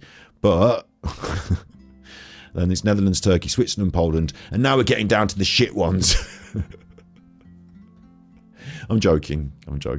This is just like a big list of countries that do GDP and what have you. But we're 6th, so we are one of the most affluent countries, yes. Correct. Yeah, prosperous country. What was China? It was big. I have good friends who I enjoy and hang out with. Oh, now there's a question for Alan. Alan has good friends who he enjoys and hangs out with.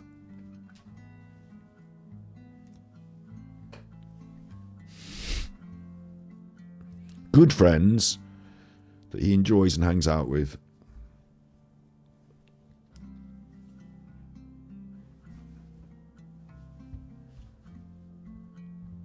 What do you think? Sorry, everyone was interested in that. I got rid of that quite quick, the GDP thing. I was just a quick look to see where things stood. Sorry. Does he have any friends? My answer is no. I think he's going to say no. I think he's going to be forced to, because you never hear of him doing anything. Other than the other day, he pretended that he'd been out for dinner with one of his friends and he desperately needed a tramadol, so he couldn't stay and enjoy dinner properly, which sounded really fucking weird. And that happened 50 days ago. And then Steve was there. Other than that, I don't think I've ever heard him mention by name a friend. And I'm not talking about people on his stream that give him money or, Dr. B, but he says he's got friends from way back with the poker and stuff, but I don't know. Totally agree. My friends are my family, and I love them. Oh, you're counting your family? I don't think that was the question, really. They're forced to hang out with you whenever you turn up because you're, you're their dad. So I don't think that's exactly the question. And your ex-wives wouldn't agree, would they? So I agree. Could you stop leaning over? I often feel lonely. I often feel lonely is the next one. I mean, this has got to be a no, hasn't it? Because maybe the friends, maybe the real friends are the tramadols we took along the way. I often feel lonely has got to be a no then, because you've got lots of friends. I don't know. It's a confusing question. You wouldn't know it, but I totally agree. Totally agree as well. Feel lonely. He's absolutely in total agreement here that he definitely, I'm having to move him over closer to me now and I don't want to, but he definitely feels often lonely, look. Have to completely agree. At the same time as having lots of good friends that he enjoys hanging out with. The next question. It feels like most people are smarter than me. It feels like most people are smarter than me. Is Alan going to admit to the rest of the world that people are clearly smarter than him? Like, clearly. Like, he gets outwitted all the time. He gets outwitted trying to find dog poo in the fucking park if he would ever try and pick it up. Like, Alan gets outwitted trying to find his own shoes in the cupboard. Like, of course he finds it. Most people are smarter than him, but is he going to admit to it is the question. Oh, what was that then? Did you see that?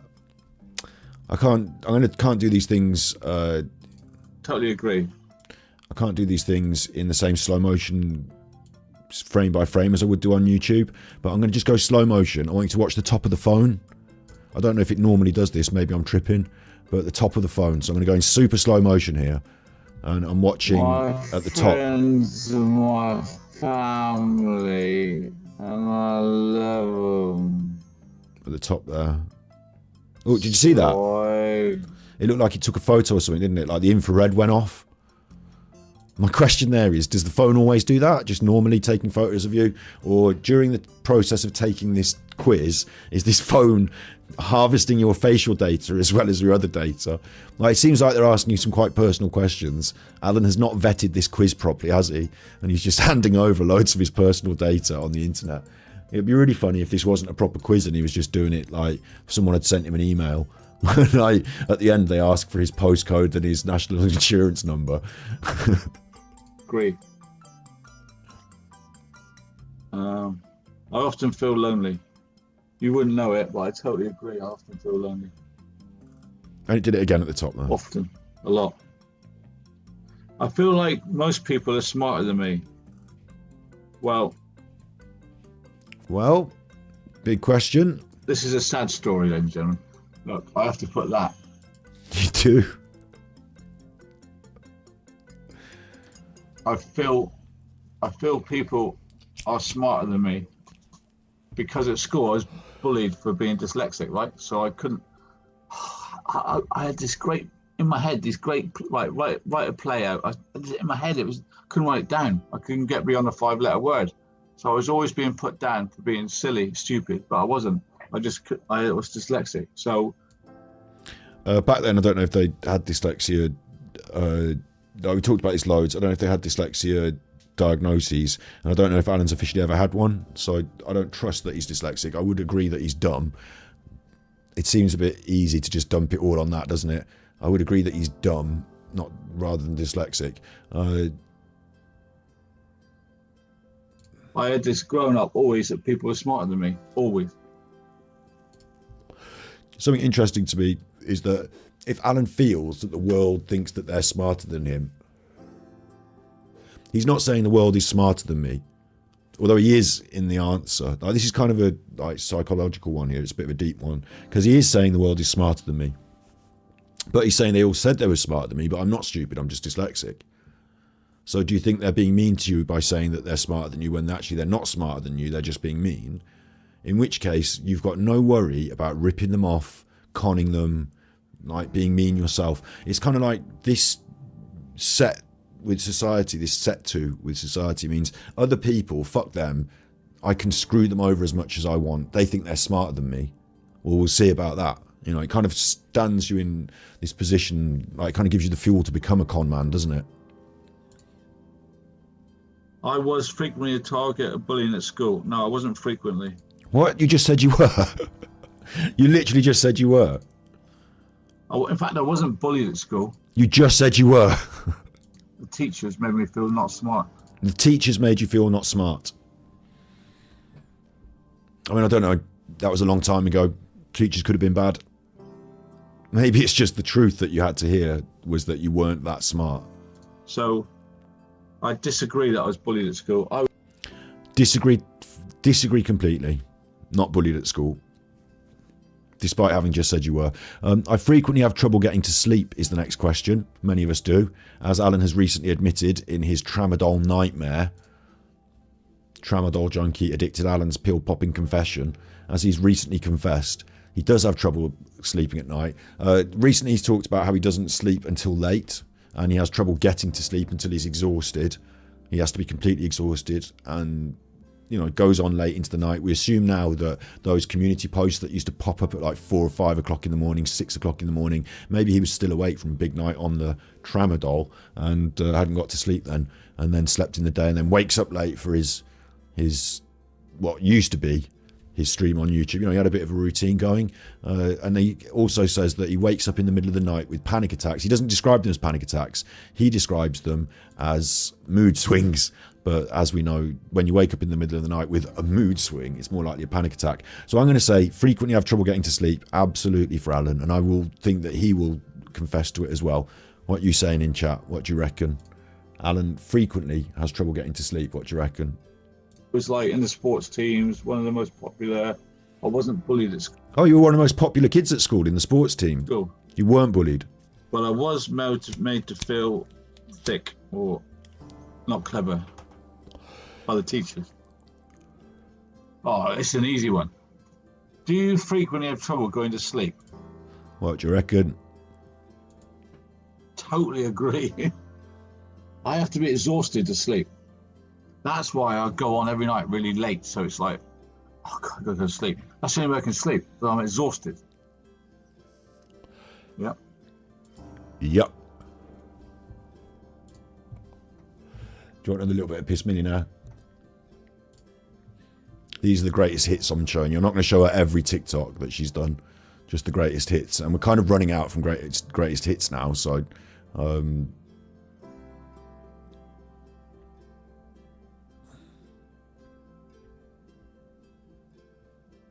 in fact, I think I've run out of greatest hits. There's one of her in the bath in a dress, but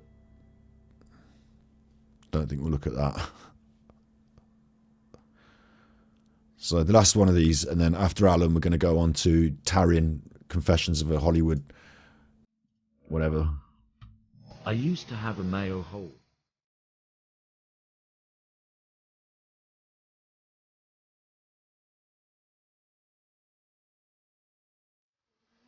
Okay, so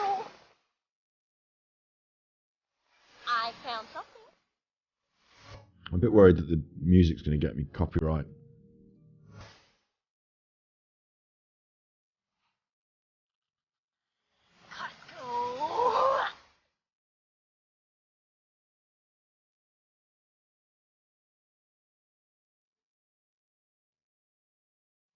That snow looks all yellow, like piss.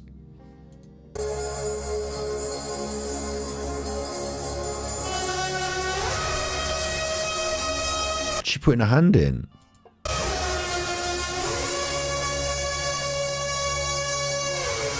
They have free Ziploc bags.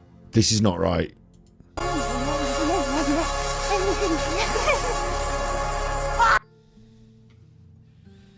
This is not right. It is not to watch after all. You enjoying this? I'm often uncomfortable temperature, sweating in the summer and freezing in the winter. Yeah, Sweaty Alan. I'm going to go, yeah, Sweaty Alan. Big tick for Sweaty Alan. No, I'm all right. I'm all right on that. I'm okay All right. on that. I have fast and reliable internet access. I have fast and reliable internet access.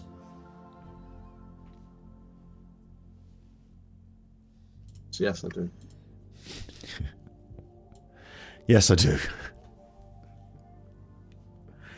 At 1080p, no. 180, 480, no. Buffering, no. Come on. This was the past. After all, it was the past, so maybe you thought he did. And the other thing is, what kind of a quiz is this? Again, I would refer you to the idea that if you're doing a quiz and they're asking personal questions about your internet access, maybe you are in the future, depending on your answer to this question, going to receive adverts and discounts on future internet. Sky Internet broadband deal. Because why are they asking you this? They're harvesting your data, Alan. I do. That's important too. These are all things that stress you out. Oh, it's stress. I have access to food, water, and shelter. 100%. Of course I do. Of course you do. I got good grades at school. No. No, I didn't because of my dyslexia. That's the only thing that held me back. That was the only thing that held you back. And the fact that you were thick, according to the teachers. I worked hard. I did all the lessons, but I couldn't write the words. Well, these are hard questions, aren't they? Probably going to skip the one that he doesn't want to... That one that was hard, whatever that was. Probably just going to skip that one, eh? I often feel envious of beautiful people. I often feel envious of beautiful people. Well, we know the truth from Angry Alan here is 100% he does feel jealous of beautiful people, yeah? Like, angry and jealous at this point. What, now? Yeah, now. I do feel slightly envious. I do feel slightly envious. I think all of us would have to admit sometimes we feel slightly envious of beautiful people. As we have our photographs taken by the phone secretly in infrared that you wouldn't see unless the camera was able to pick up the range. I guess women see beautiful girls as rivals, don't they? I don't know. Rivals? You're not a woman.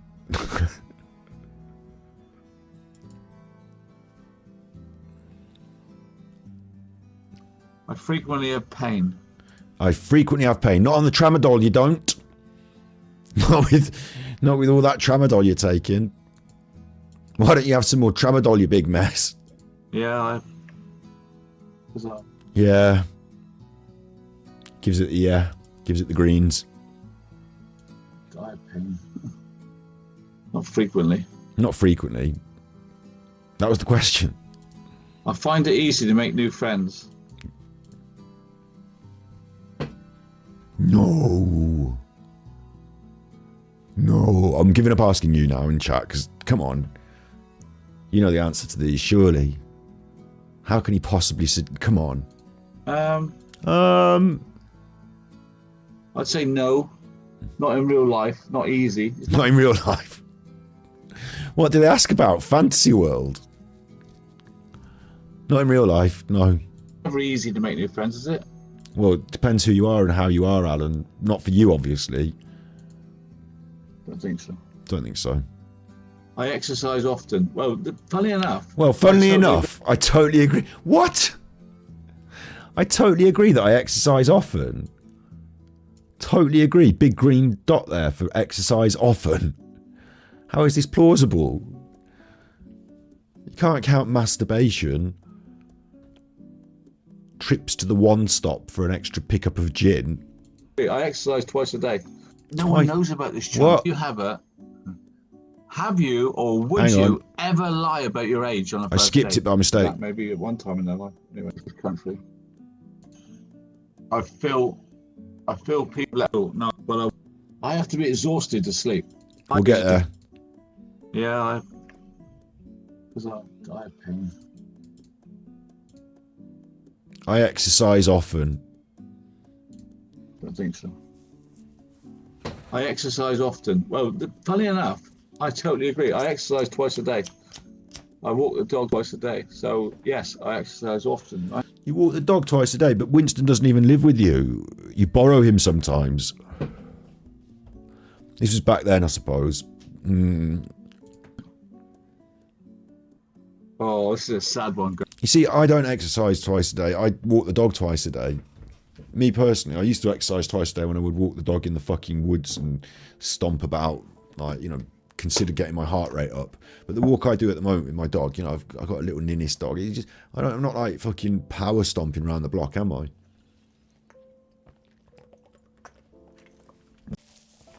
Exactly, Jessica S. Does spanking the monkey class as exercise for Alan? I imagine it does, because I imagine he gets a sweat on. It feels like no one really cares about me. He feels like no one really cares about him. True, false, cannot confirm. What do you think? Does he feel like no one cares about him? That's an interesting question. And it goes with the loneliness one, so I'd say yes, but then he's got his family, so he'd probably say no. His family care about him. He feels like no one cares about him. It's an interesting question. Right, let me answer. Let him think about that. While you think about that, I'll remind you as well that with all the tramadollies popping, one of the side effects is his pee-pee don't work proper.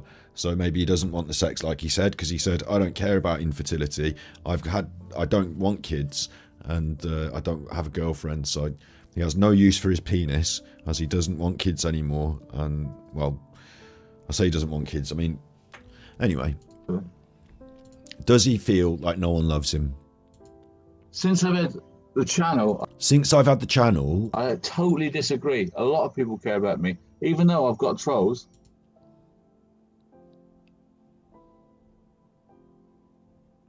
I mean, I could say the same in a way. We had that lovely video of all the people that the... you know, there was that community video where they said all the stuff and I had a little cry and like, thank you very much, Super Chuffer. Yeah, I feel like people care about me.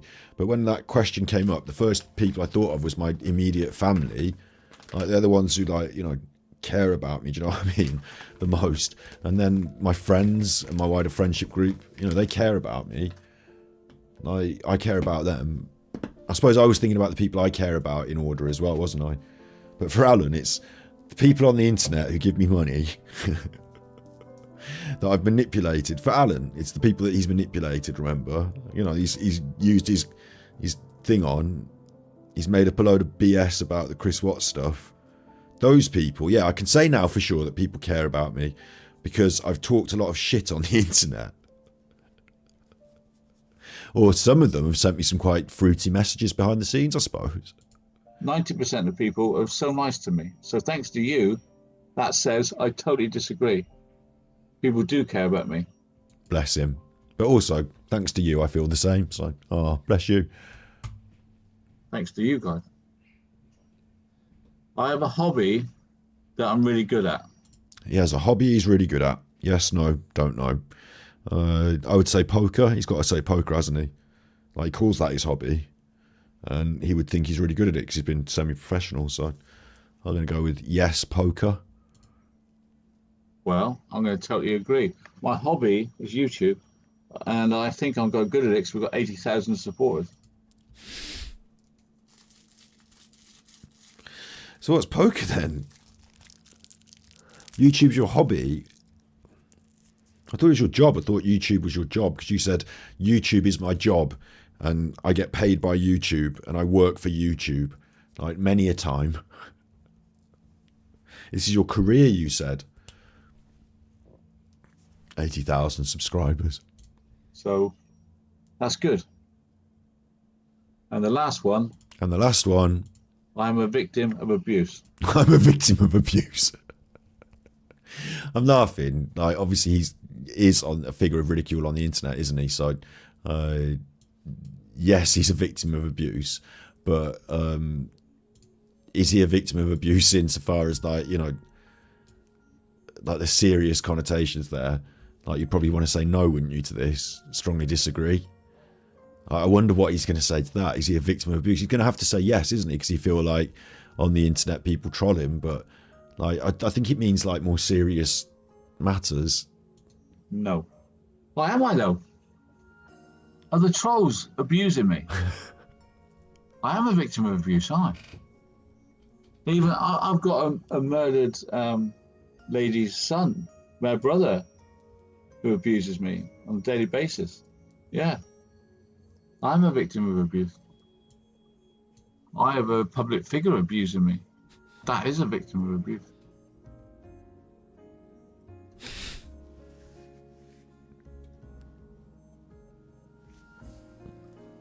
You're right, Alan. Head up. You're on the screen. Head up. I missed one question out somewhere. It says. Oh, he missed one question out. What did I say earlier? When he said these questions are tough. There was obviously a question that he thought, I'm not reading that out and answering that on the fucking screen. So he just missed it, skipped it. Just skipped it. And then now it's come back, he can't finish the quiz because he's missed a question out. So Where did I miss a question out? where did you miss a question out? Did I miss a question? Did I miss a question? Well, he fills it in without telling you what it is.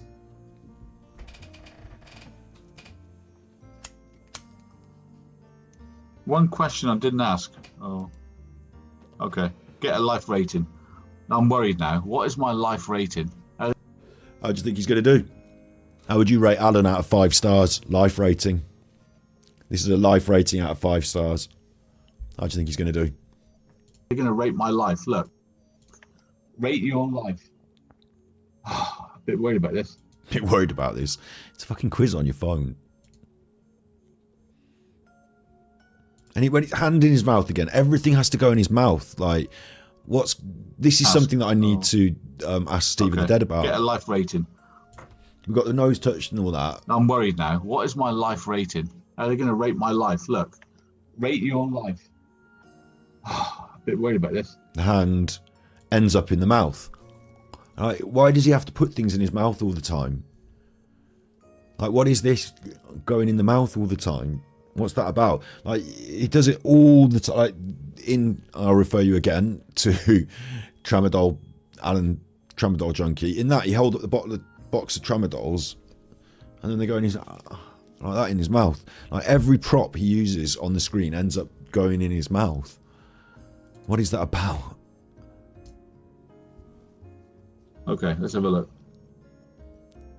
It's all going crazy. It's all going crazy. It's not. It's just numbers, and they don't look like big numbers.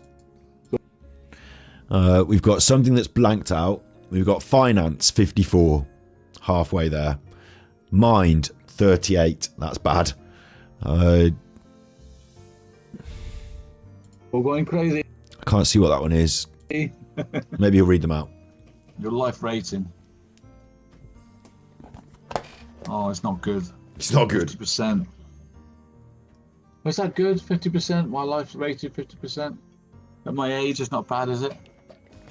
No, it's worse. My environment is 76%. You know, where I live, chance to live a long time. Environment. My finances is 54%, so I'm all right. So his environment is good, meaning that he lives in a nice country and, you know, has access to all amenities. My mind's only 38%. Oh, that's where I fell down. My mind's not right. And they're right. My mind's not right. I suffer from depression. I suffer from...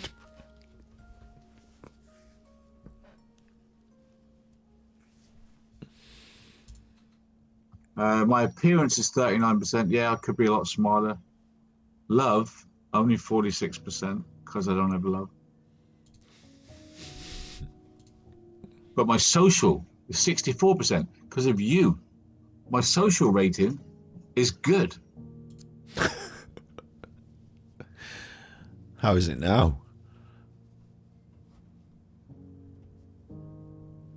Like, to be fair, you've got your family, you can go up Vinny's bar and sell the cocaine, and you've got the people on the internet who talk to you.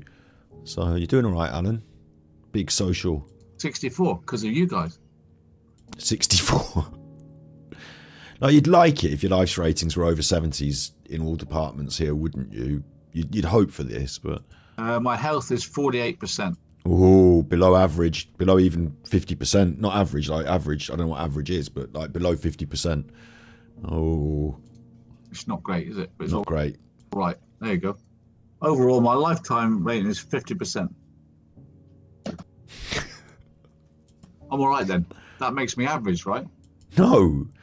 Average would be to know what everyone else got and then work out the average, which I would guess would be 60 to 70, somewhere about there. And then, you know, I don't think 50% is average. And this is the failing of someone who's dumb and doesn't understand things. And that's what you said one of your big problems was. I'm good to be average at my age. Oh, there's lots of trouble going on in Bristol, right? You know, I told you about all this trouble with women's rights and that, and the right to have a demonstration. There's 2 policemen injured badly last night, just where I live, 8 miles away. Obviously, don't dox yourself on the internet. It's made international news. He lives in Exmouth anyway. People are not enjoying being locked up anymore. It was back then, this was back then. So he's just on having a little chat. Next up, I've got something. What are we going to say? Interesting? We're going to say interesting, yeah? Do you know who this lady is? She's Taryn Manning. I'll give you a brief overview. She's on a podcast, and the podcast is Whitney Cummings is a lady who's done this, Whitney Cummings. Good For You podcast with Whitney Cummings.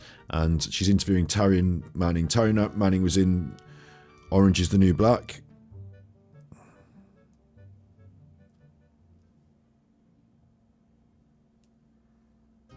How on earth is this not lined up where I wanted it? Okay, I'm an idiot.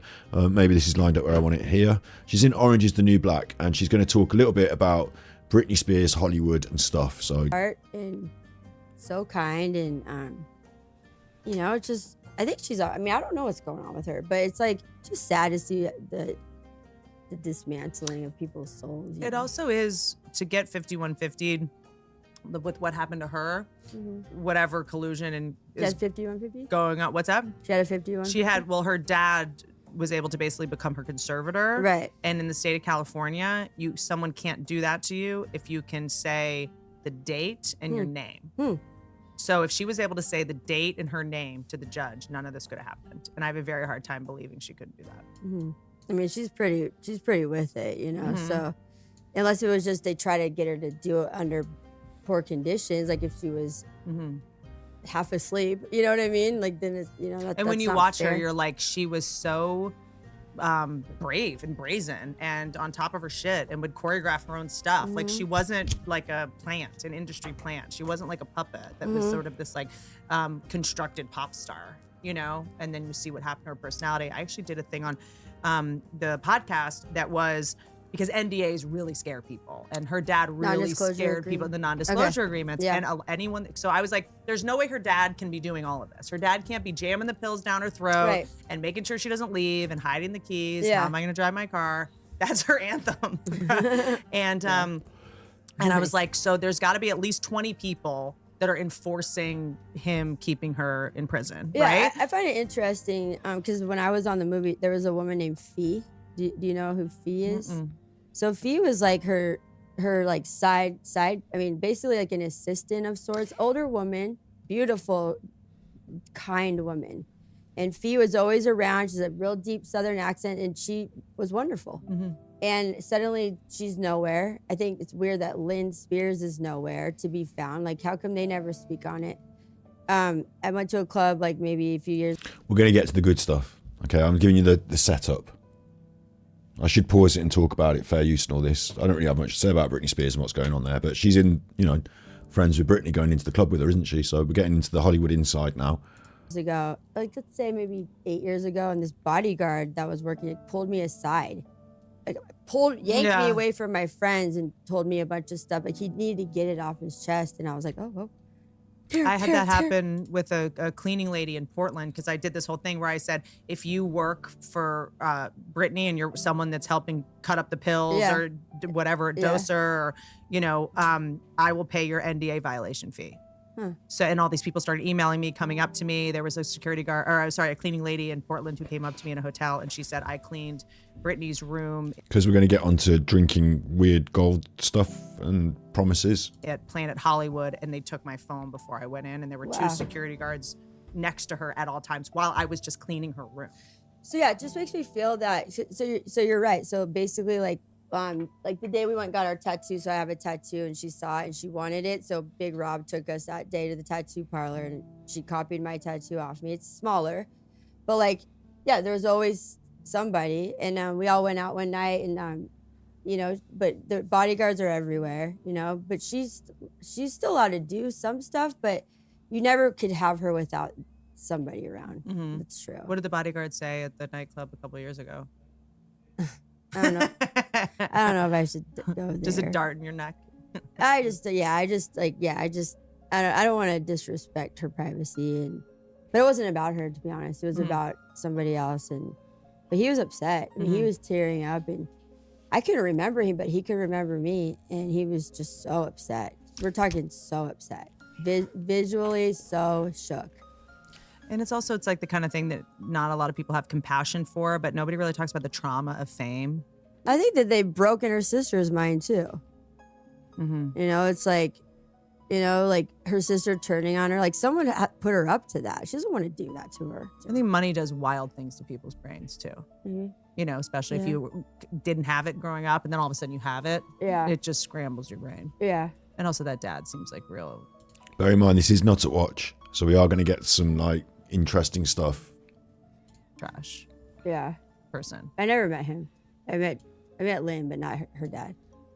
And then with Brittany Murphy, looking at these cases, is there a little part of you that's like, oh, thank God I think it's interesting that Brittany Murphy bought Britney Spears' house. That was covered in black mold, and that's why Britney Spears moved out. And then Brittany Murphy bought that house.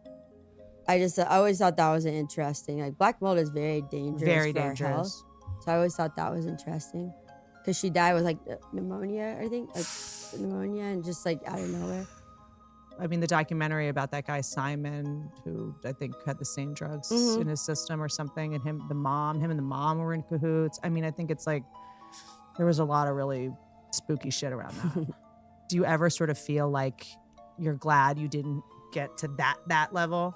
When you say I don't get asked to star in movies, you know what I mean? When you say that, do you think there's a level of fame that is just too dangerous for us? Asking someone in Hollywood if they're glad they never got to be the big star. It's a bit rude, but yeah. So if you don't drink the Kool-Aid, you don't drink the gold juice. Here we go. So I was offered the gold juice 3 times in my 20s, my 30s, and What's my 40s. That? P? A lot of golden showers in the Burbank. Gold juice that I will live forever and I'll have whatever I want. The gold juice. You never offered the gold juice? What? Look at her face as well when she says this. She's like, you're giving me this on my fucking podcast. This is going to get the views. P? A lot of golden showers in the Burbank. Gold juice that I will live forever and I'll have whatever I want. The gold juice. You never offered the gold juice? No. I'm a scumbag comic. What's the gold juice? I don't know, but I didn't drink it and I didn't want it. And is this I noticed when all the girls, certain girls on Orange changed. Yeah, it's a real thing. It's a real thing. It's all a real thing. And it's scary because they send people after you and they can kind of moonlight as a friend or, and they're wolf in sheep's clothing. And listen, you can have everything you want, all the fame in the world, all the money. I'm what if I just drank it? But then you know what I mean? What if and I don't know what it is.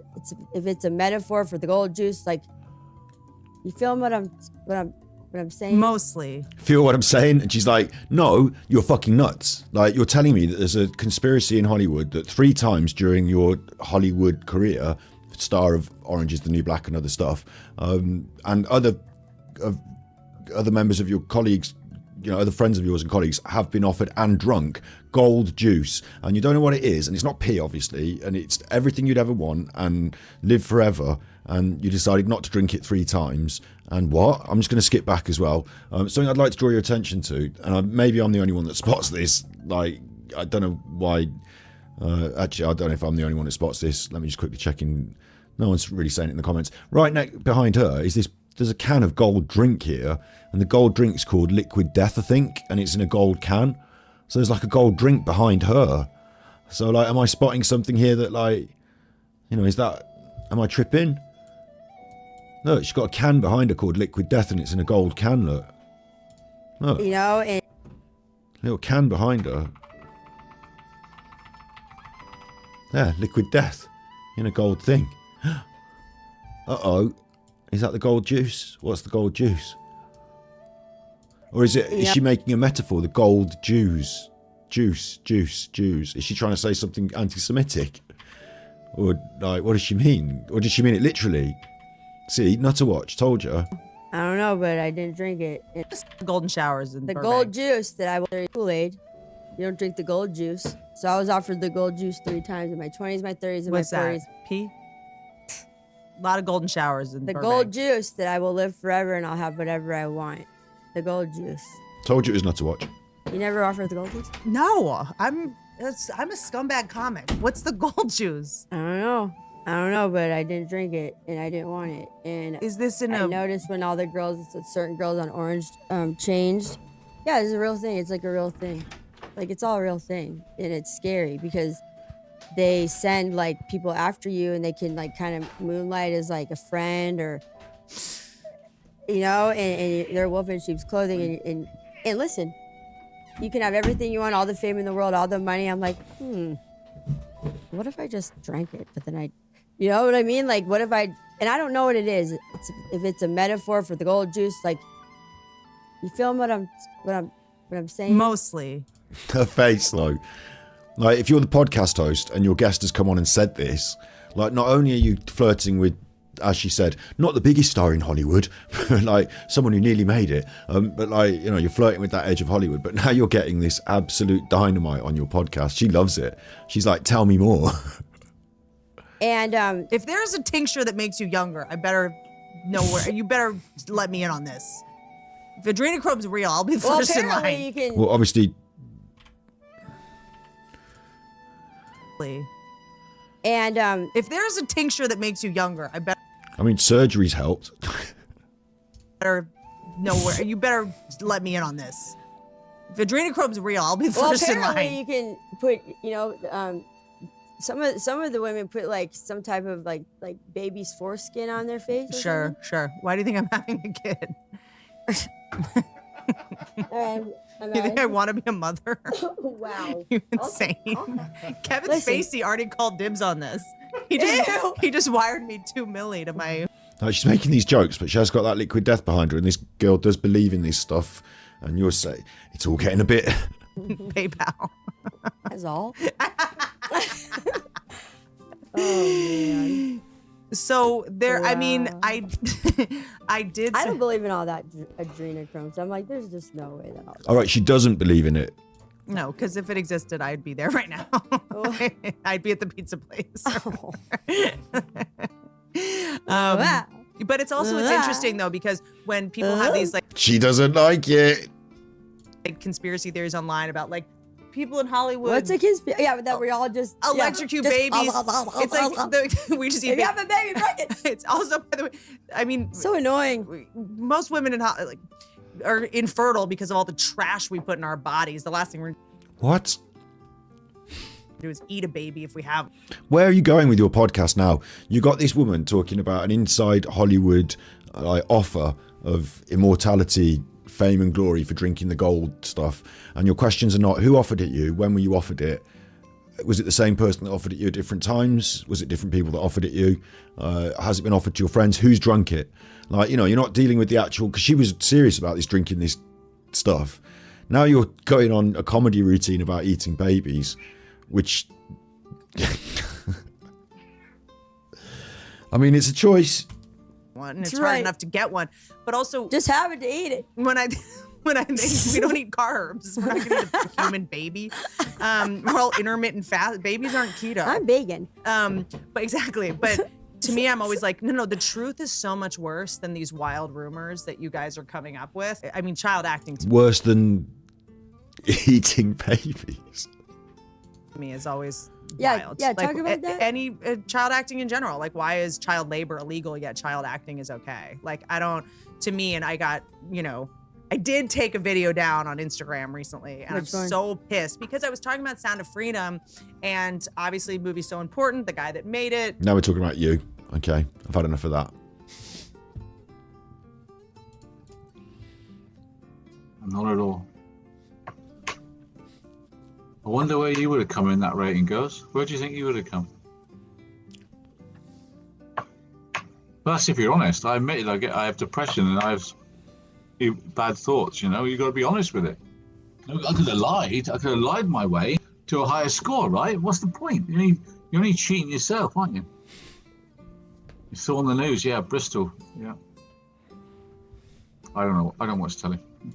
Don't watch telly. Alan doesn't watch the telly. This one's incredible for me. You'll see the cat in the green screen now. It's the cat in the green screen. You can't avoid it. This one is incredible. Alan says he just reported that there was trouble in Bristol. We'll cover this, then I might switch Dark Side Phil to finish Nutter Watch tonight. Not at all. So he was just reading this thing about this story about the news. Right to have a demonstration. About the two demonstration. policemen injured badly last night. Oh, injured badly. Yeah, policeman. And Alan doesn't watch the news at all. Well, that's if you're honest. I admit it. I have to. If he's honest, Yourself, aren't you? got to be honest. You saw on the news, yeah, Bristol, yeah. I don't know. I don't watch telly. I don't watch telly. If you're honest. Told about it. I was just told about it. With the old mouth-touching cover. The classic mouth-touching cover of The Honest Man. I was just told about it. I don't watch. I was just told about it with my inner MI5 sources. Where do you think they watched? Where do you think they found out, these people that told you? So.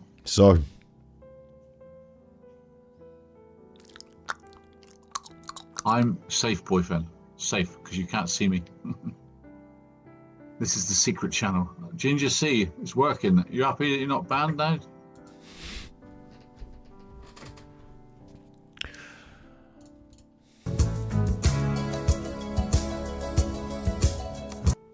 Lovely Nutter Watch. Let's do this then. Let's have a look at... I shouldn't watch it on DSP Gaming, really, because that's bad. But if it's up there, I do want to have a look at...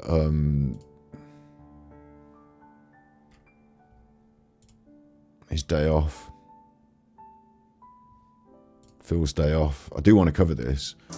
And there's an opportunity to do it. So level up your gaming space with metal posters from Shut up! It's my day off. Gonna go out with my bitch wife. It's my day off. This year. I do want to cover this. This is not a watch. It belongs here. I might end up cutting it as its own little video and chucking it up on the channel anyway, but Dark Side Phil, his day off. Alright. Basically, I was robbed. And it was very, very ridiculous what happened. So I want to show you what happened again, just to remind all of you. This happened live during a stream, by the way. One day I'm sitting here, live on stream, playing games and relaxing with my audience. And I get a frantic phone call from my wife. Now, she's at work.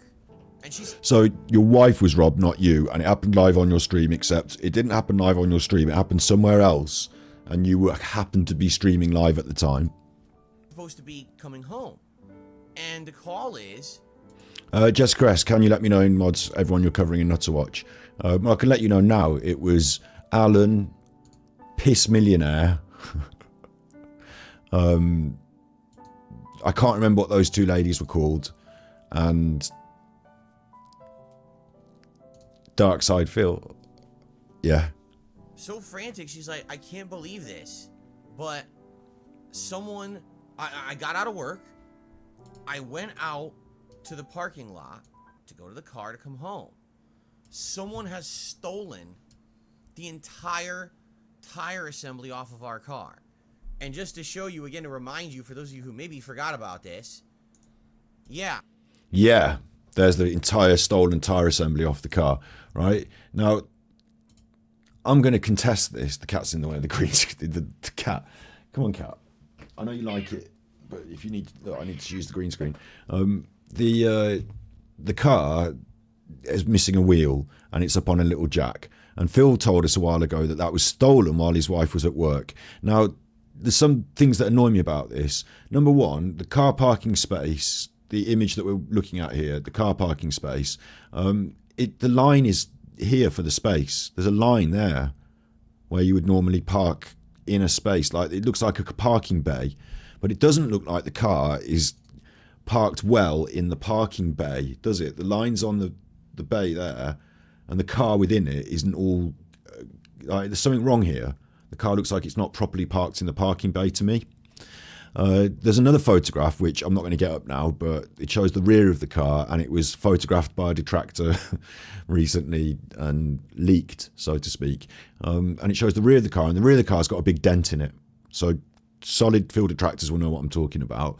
I contest that Phil has thought, he's been rung up by Kat, and Kat said, I've crashed the car, I've cracked the wheel, it's got a big crack in the wheel, what do I do now? And Phil has gone, right, well, we put the spare wheel on, but then he's thought, then I'm missing a wheel, and like, what am I going to do now? Like, and I'm going to have to claim on insurance, and she's broke the car. So I think what he's done instead is he's rushed down there and he's jacked up the car, put the front wheel on the back, taken the back wheel off and fucked it off. Like, it's broken. He's fucked it off in the bush. He's put the front wheel on the back, and then he's said, oh no, the wheel's been stolen. And the reason he's put the front wheel on the back is so it doesn't look like this one, is because you'd see all the damage around the back and you think, well, hang on, the wheel's been stolen and it's been crashed. So I think that he's done that so he can claim on the insurance and say that it's been stolen. And that's why the car's not properly parked in a bay, because it's midway from being crashed.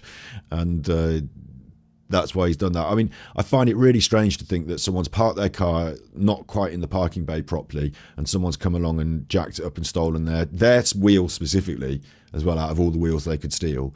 Doesn't look like the most, I don't know why those wheels would be the most, big up Scouse Mouse. Chirpy soul, keep up the chirps. Thank you for the super chat. Thank you. And that's what this is about. This is not a watch. It's supposed to be fun. That's what it's supposed to be. And this is lolcows, and Phil is like chief in charge lolcow man. So let's carry on listening to his. I've given you a different narrative there that could be true, could not be true, could just be me making it up. But I just wonder, because he's a massive liar. So this literally happened. And he's just said, this literally happened. And you wouldn't normally, like, you know, if something literally happened, you wouldn't say, right, I'm going to tell you a story. Honestly, this literally happened. That's the mark of a liar as well. So our car up on a jack in broad daylight in the middle of a parking lot,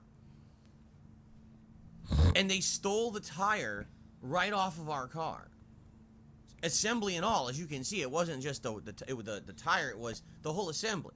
So to make a long story short, because I don't want to retell this story from the beginning, I told the whole story at length when this happened many months ago. Basically, I was speeding him up.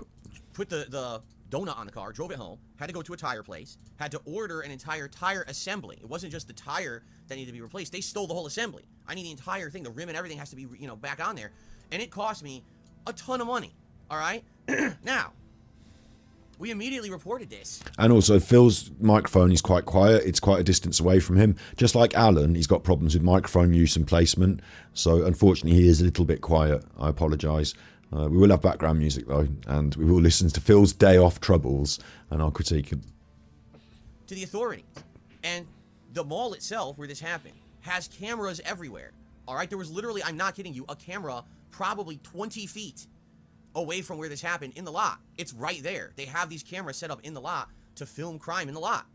So we reported this to local police. They don't allow you to do verbal reports anymore. I'm serious. You have to do everything online. So everything was reported. And we say, hey, contact the mall. They have the evidence. Here's the picture. But, you know, they have the evidence of everything on video. The police decided, oh, this is not a big deal, and never investigated. Yep. Oh, well, they said, not a big deal at all. They, you know, nothing worth it. Not worth our time. So because they didn't investigate, guess what? I was out a ton of money.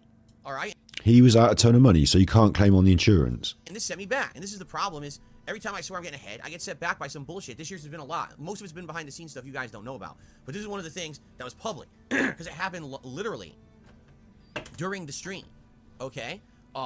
So you guys knew about it, right? I mean, what was I gonna do? How was I gonna hide it when I had to stop my stream right in the middle to take care of this? All right. So that was many, many months ago. And Many. just to let you guys know, no, things are not getting better. I live in the Seattle area of the United States, the state of Washington, Pacific Northwest. And out here, things are literally just getting worse and worse and worse. Phil coughs and snorts an awful lot because he says he's got post-nasal drip. But again, I'm one of the few detractors, not many, who like make up their own story in their head. And I personally think he might be using narcotics, like a little bit of sniff. I just think he, like, because he went through a phase where he had a lot of money and it's easy to get and it's available everywhere in America. And, you know, he's going to perk himself up before he does his little streams. And I think sometimes he leans on it more heavy than others. And sometimes he's doing a lot more snorting and coughing and like during the streams than others. You make up your own mind. There's not, other than what I suggest, a lot of evidence to say that he is, but like, he just seems to be, to me, the sort of person that seems to be on something. But I wish I could say that, you know, this is by the way. Oh yeah, and he's a narcissist as well, and there's a lot of similarities between him and Alan. And one of the things that he does is he sits on the stream and begs for money. For the record, this is not a political statement. This is not me trying to stir up trouble. This is me being honest, all right? Everywhere you go, you see thieves walking around with backpacks and duffel bags. They just walk right into stores, and as soon as no one's looking, they go do-do-do. They take everything. They're right out the door. No one stops them. If they do get stopped by the police, in fact, here's what happens. I wish, again, that this was an exaggeration. This is not an exaggeration. If the cops catch someone in the act of stealing, they take the products away from the person who's stealing, they return it to the store, they take the person's information down, and they let the person go. They do not arrest them. They do not charge them with any crimes. They do not incarcerate them. They let them walk away. Right, this has got nothing to do with anything. DM, smash it, grab the money, and run out, and that's it. They're gone. There's been tons of organized crime. It is absolutely positively ridiculous. If it didn't happen to me, I actually wouldn't believe it. Right, so he's prepped everyone by talking about violent crime. He's got this logo, Phil's Day Off. I'm trying to show you this, Phil's Day Off. He's prepped everyone, crime, violent crime. I've been robbed. He's been robbed in the past, the wheel's gone, and now he's got a new story about how he's been robbed again. So we've all been briefed. What happened to me yesterday, and you might not believe it either. I don't blame you if you don't. But this is actually the state of things where I live. So this is going to be pretty serious, you'd imagine. Okay? This is how bad things have degraded to the point where life is nonsensical at this point. What is it? Robbed at knife point, gun point? Someone took your car, your keys? What did they do to you? Did they want you to walk up to the cash point? Did they, you know, what's happened here? Okay. So, here we go. You ready? So yesterday, I went out during our day off, and it was another day at home. Because we actually have, coming up, we actually have quite a few days coming up where we're going to have lots of appointments and things. So we've decided to have a string of days off where we're going to stay home and relax. And then we're going to have our string of days where it's like several weeks where we have to go out every week to do a bunch of shit. Okay? So, get to the point. This was one of the situations where we were staying home, but I had to go out to run my errands. All right?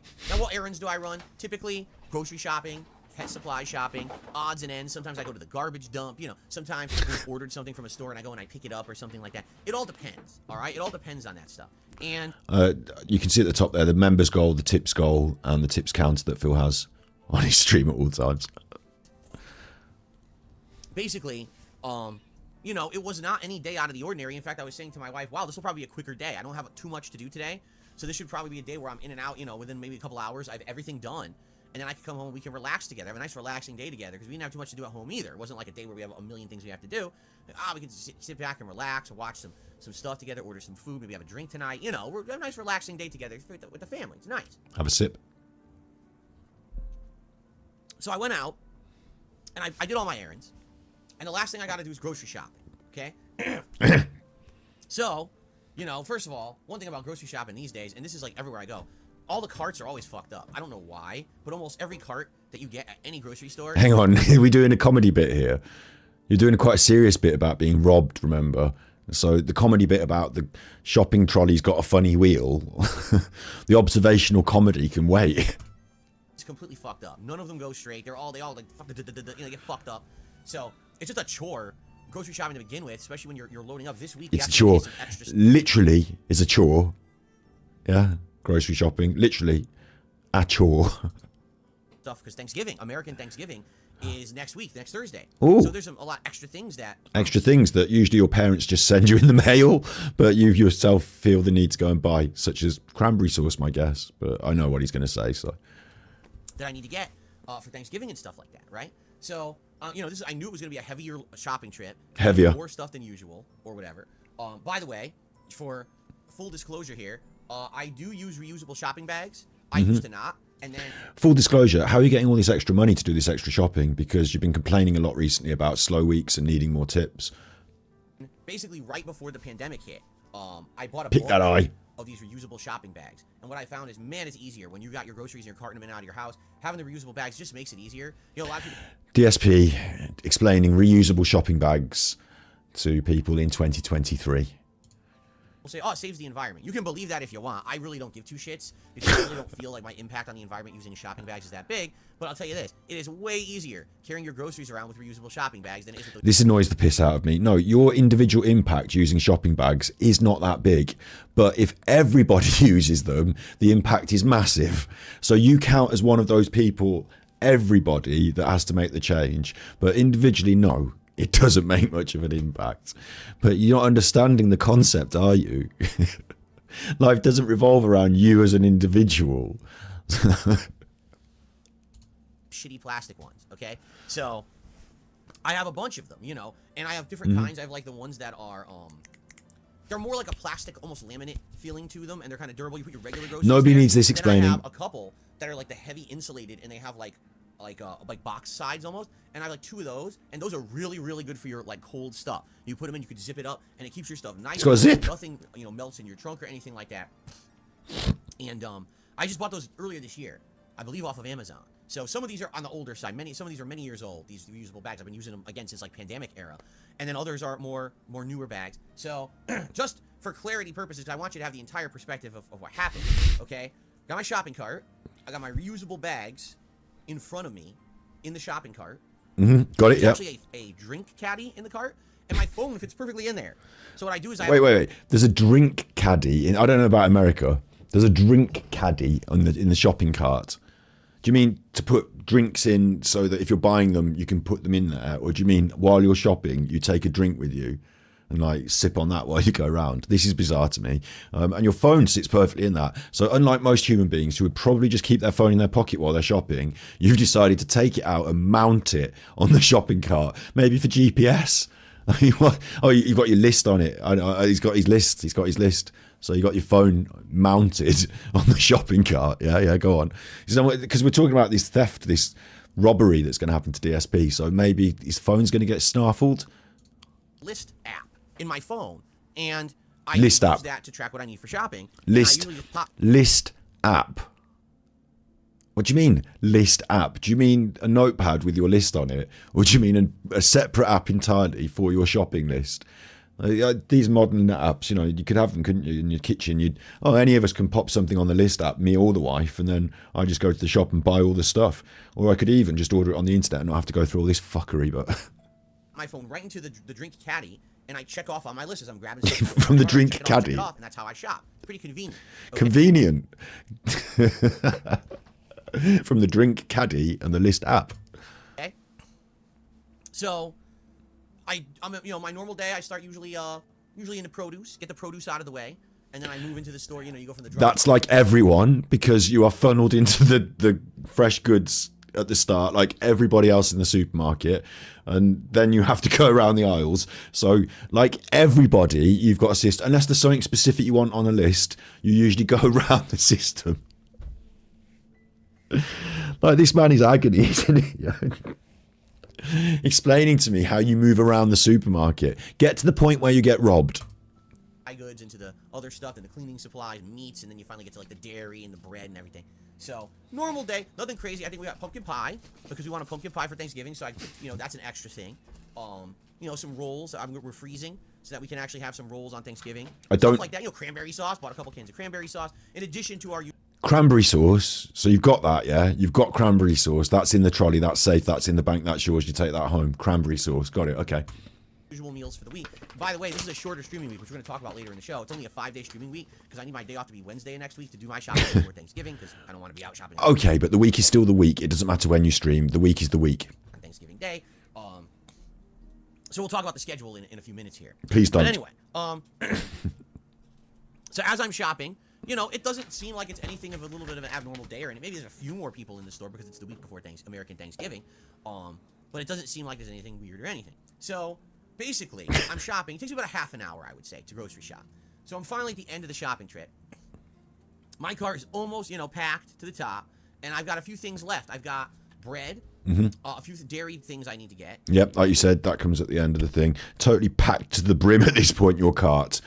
Mr. living within his means, Mr. begging for tips, Mr. having slow weeks. Totally packed his cart to the brim. And there's no air of suspicion in the air. You can't sense that there's any robbers around. No, nothing seems weird at this point. He's got his phone on its caddy. He's got his list. He needs still to get bread, and he still needs to get dairy. But otherwise, he's filled the cart to the absolute brim. The cranberry tins are down in the bottom there that he mentioned he's bought. And it was the cranberry. That's right. It was the cranberry sauce. It was the cranberry sauce. No, you've already mentioned that you've got that. For Thanksgiving. And, that's something I don't normally buy, right? So it's on my list, and I didn't know where it was in the store. Except you already put it in the cart, according to you. And I'd gone up and down the aisles, and I hadn't seen it, which is a little weird because the week before Thanksgiving, I can't find the cranberry sauce. So typically what happens is, if you can't find it in the aisle and it's something for a holiday, it means they idiotically put it on an end cap. Like they probably... Idiotically, if it's something for the holidays and lots of people might buy it, they idiotically put it prominently in the store in larger quantities, somewhere where everyone will see and walk past. Foolish. Why don't they leave it in its ascribed place within the store on the smaller shelf space, smaller, because usually in the year cranberry sauce doesn't take up a large, so they just put the smaller. Foolishly, instead of leaving it there where it would immediately sell out and they'd have to restock it constantly, they've decided to put a great big fuckload of it in the big end at the thing where no one can miss it. But somehow you've been walking up and down the store, you've said yourself up and down, and you failed to notice it. But it's at this big thing where you can definitely notice it. Like, this doesn't all make sense to me. Like, again, detractors hoy. I'm a bit different from other detractors. Maybe I do like to read into things a bit much and make up my own stories in my head some way. But some people like to stick to the pure facts. But you can't take what he says as the facts. And I'm going to say he's loaded up his trolley to full. That's probably likely. And then he's gone off for a wander. That's probably likely. But he's blaming the cranberry sauce, but he's telling you that it's in a big, easy-to-find place with loads of it. Plus, he's already got it, and it's in the trolley. That's in the bank. That's safe. That's yours. You take that home. That's safe.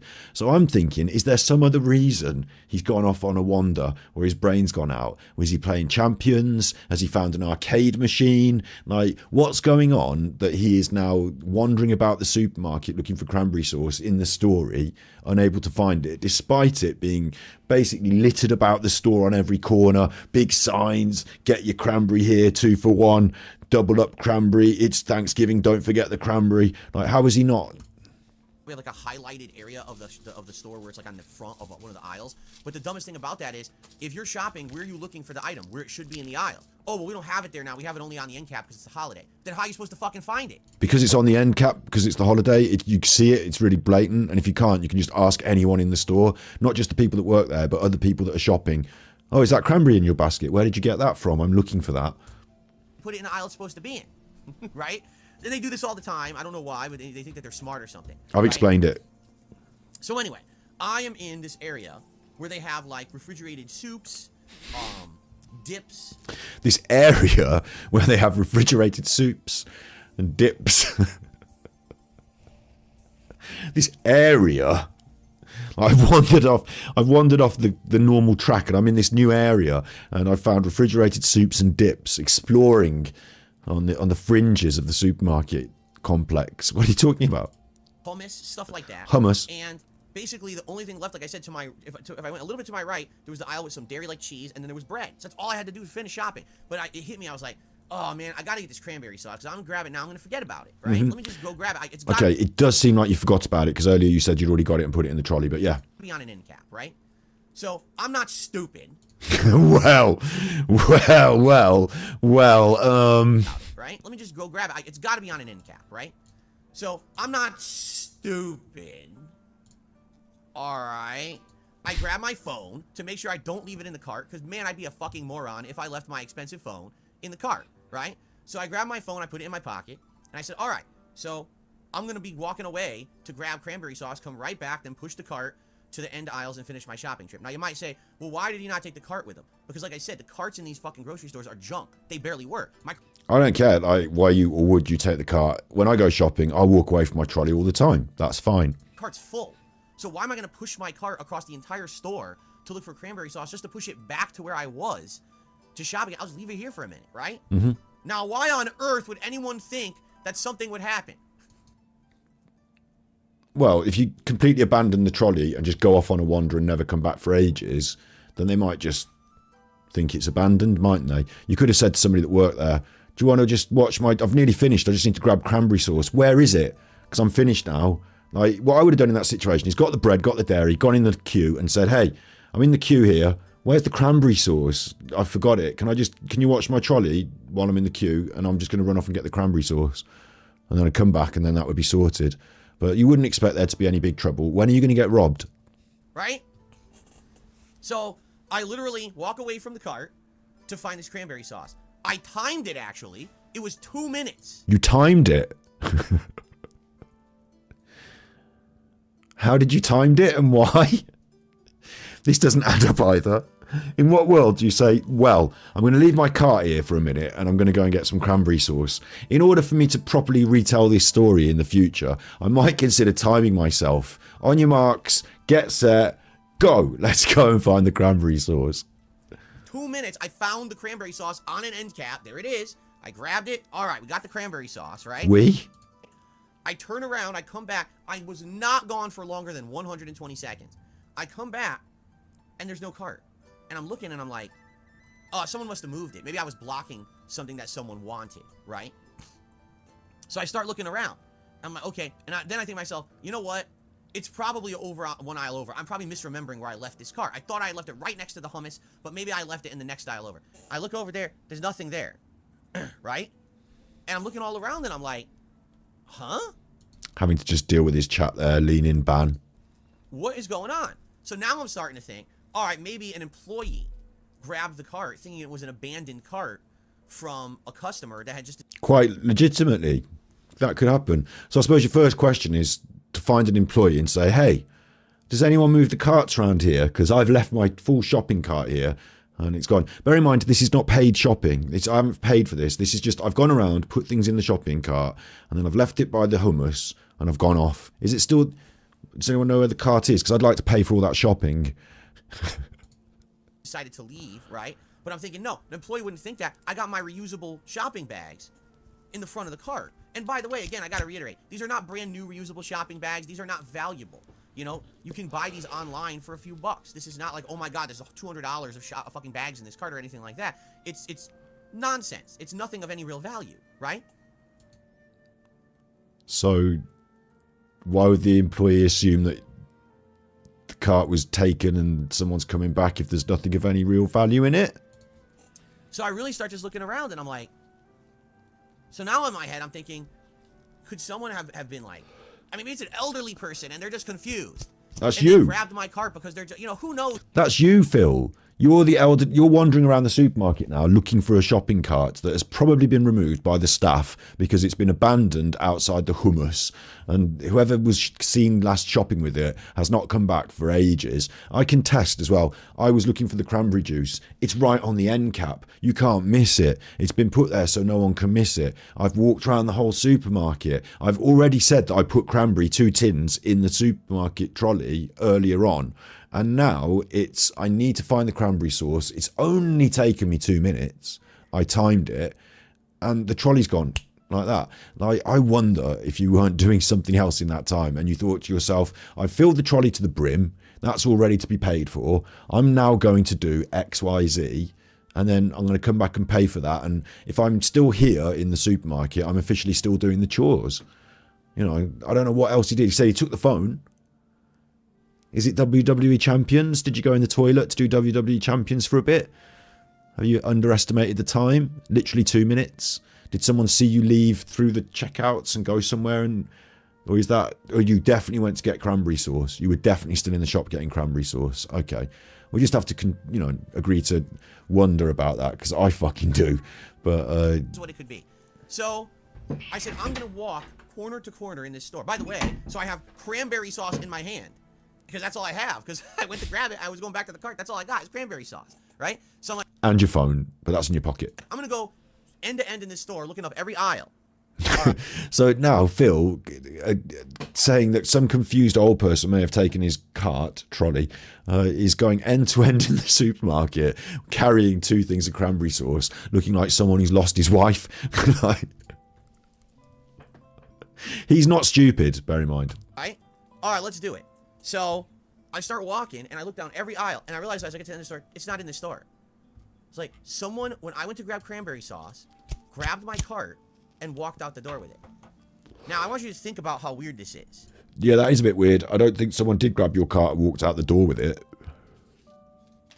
I mean, it's possible they could have done. You know, a shoplifter sees a stacked cart by the hummus and thinks I could leg it with this. That's possible, but it's much more likely someone's just thought, it's close to the holiday season, the supermarket is busy, here is some chuffer who's abandoned their cart, this happens quite regularly, I'll move that. And then if you just go and ask the staff, they might be able to locate it if you're quick enough, maybe. It seems very unlikely that someone would be, here's a cart full of unpaid goods. I'll hoy it out the shop with this. Have random shopping for the week. Well, assuming it's got all the stuff in it, cranberry sauce, turkey, this and that. I just hoy it away with that, run out the door. Maybe they would. I suppose if you're an opportunist thief, it's easier to do that. And also you don't have to go around picking everything up, being on the camera. So maybe it's just easier to grab it and run. Okay. First of all, you've not been robbed because you haven't paid for anything. So nothing bad has happened to you. You were away getting cranberry sauce and now you can't find your trolley. And now you've had to refill the trolley. And if you say it like that, it's not a 20-minute story about you getting robbed. It's a 2-second story about you being an idiot and losing your shopping that you hadn't already paid for. Oh, I didn't pay for my groceries yet. No. So it's not like, I got robbed of hundreds of dollars or anything like that at all. That's not the point here. So why did you make it seem like you did? Someone just took the cart, right? What really did they steal from me? The reusable bags. Is it a big deal? No, of course it's not. But they did get a cart full of groceries. But and your dignity. Here's what really gets me, which I just don't understand. Okay, this is what really blows my mind. All right? Think about this. It doesn't blow your fucking cock end, does it? Because your wife's supposed to do that. But unless you're smearing cream cheese and jam on it. If you're going to steal, and you're going to a grocery store with the intention of stealing, like I want to steal from the grocery store, right? Would you not go and grab your own cart, load it up with what you want to eat, or what you want to steal to resell, whatever it may be while you're stealing, and then leave the store with the cart of the things you picked? Maybe, or you might not want to be on camera for all that time, so you might just run in, grab the cart and leg it. But I still think, no, that's not what's happened. I still think it's less likely that someone's stolen your shopping cart and more likely someone's just put away your shopping because you left it there for ages. Right? Would that not be what you did? What you would do? Right? Why would you? Big ups, Esme. Is spam back, or my channel's gone? Do you mean Bin? I don't know. We'll have a little look after this.